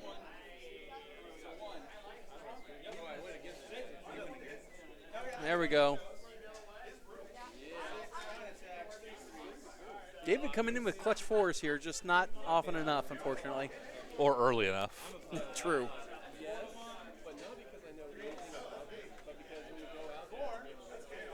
Okay, 4 coming in here for David. And saving 2 of them. Nope, saving. Oof. And that's one of the chain gas down. So literally 1 model left for Night Hunt here.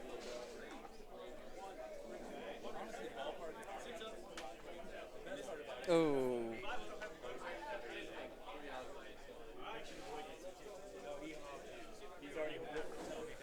Word save there on Usharon.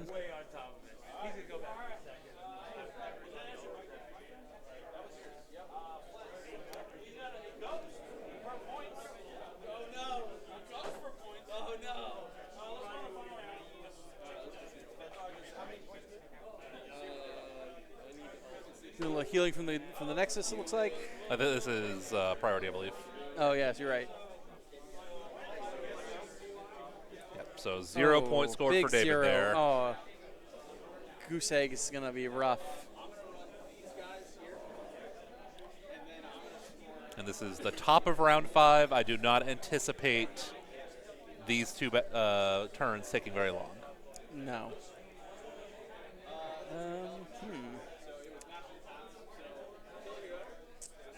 The Looks like unfortunate part is I'm not sure who's going to get models into all 4 corners in time. it only needs 3, 2 outside, I believe.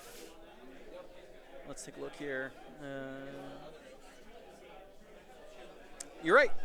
So Crypt Ghouls can definitely make that last little bit happen. Yep. The Ghouls and then the 2 Morbeg Knights will finish it. Yep, he's going to have a 20-point turn. So No he'll matter end what it. that last chain gas does, yeah. Yep. So he's going to end at 71, and David will end at 22.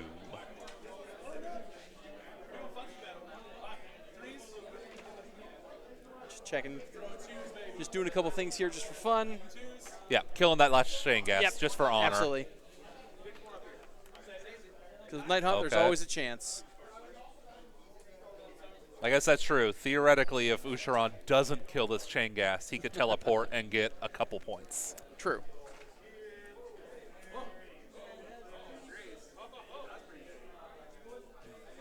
Oh dear. Here we go. That is 6 coming in. I mean, to be fair, this is the 3rd combat that Usharon's been fighting these chain gas, so. And There we go. Yep. No. Hey, he still has some wards. He still. Oh, you're right. Okay, now he's dead. There we go. Okay. That's right. With the key to playing Night Hunt is to never say die. Yep. All right. And here's the that wraps handshake. us up. Handshakes. Another game well done and well executed. 22-71. Josh McBride taking it here for the Feast Brigade. What a great match. What a great time. Absolutely. And Yeah. especially like just watching the 2 of them have a good time together, I think was the best part of it. So even though David was down fairly early on, still having a good time. Exactly, and that's one of the keys of AOS here. Beyond all the tactics, beyond all the dice rolling here, it really is about 2 people coming together here to just make a lot of fun for each other here. Absolutely. So it's great camaraderie here. We will be back with round 2 here. We will be back with more fun. Do not leave us, or at least come back to us here. I believe there's a lunch break. Yeah, so go grab yourself a snack. Go ahead and use the loo. Yep. We'll be back at 1 p.m. Central Standard Time. And Life Cycle will be the battle plan for round 2. So you hear it here, and we will see you when we get back.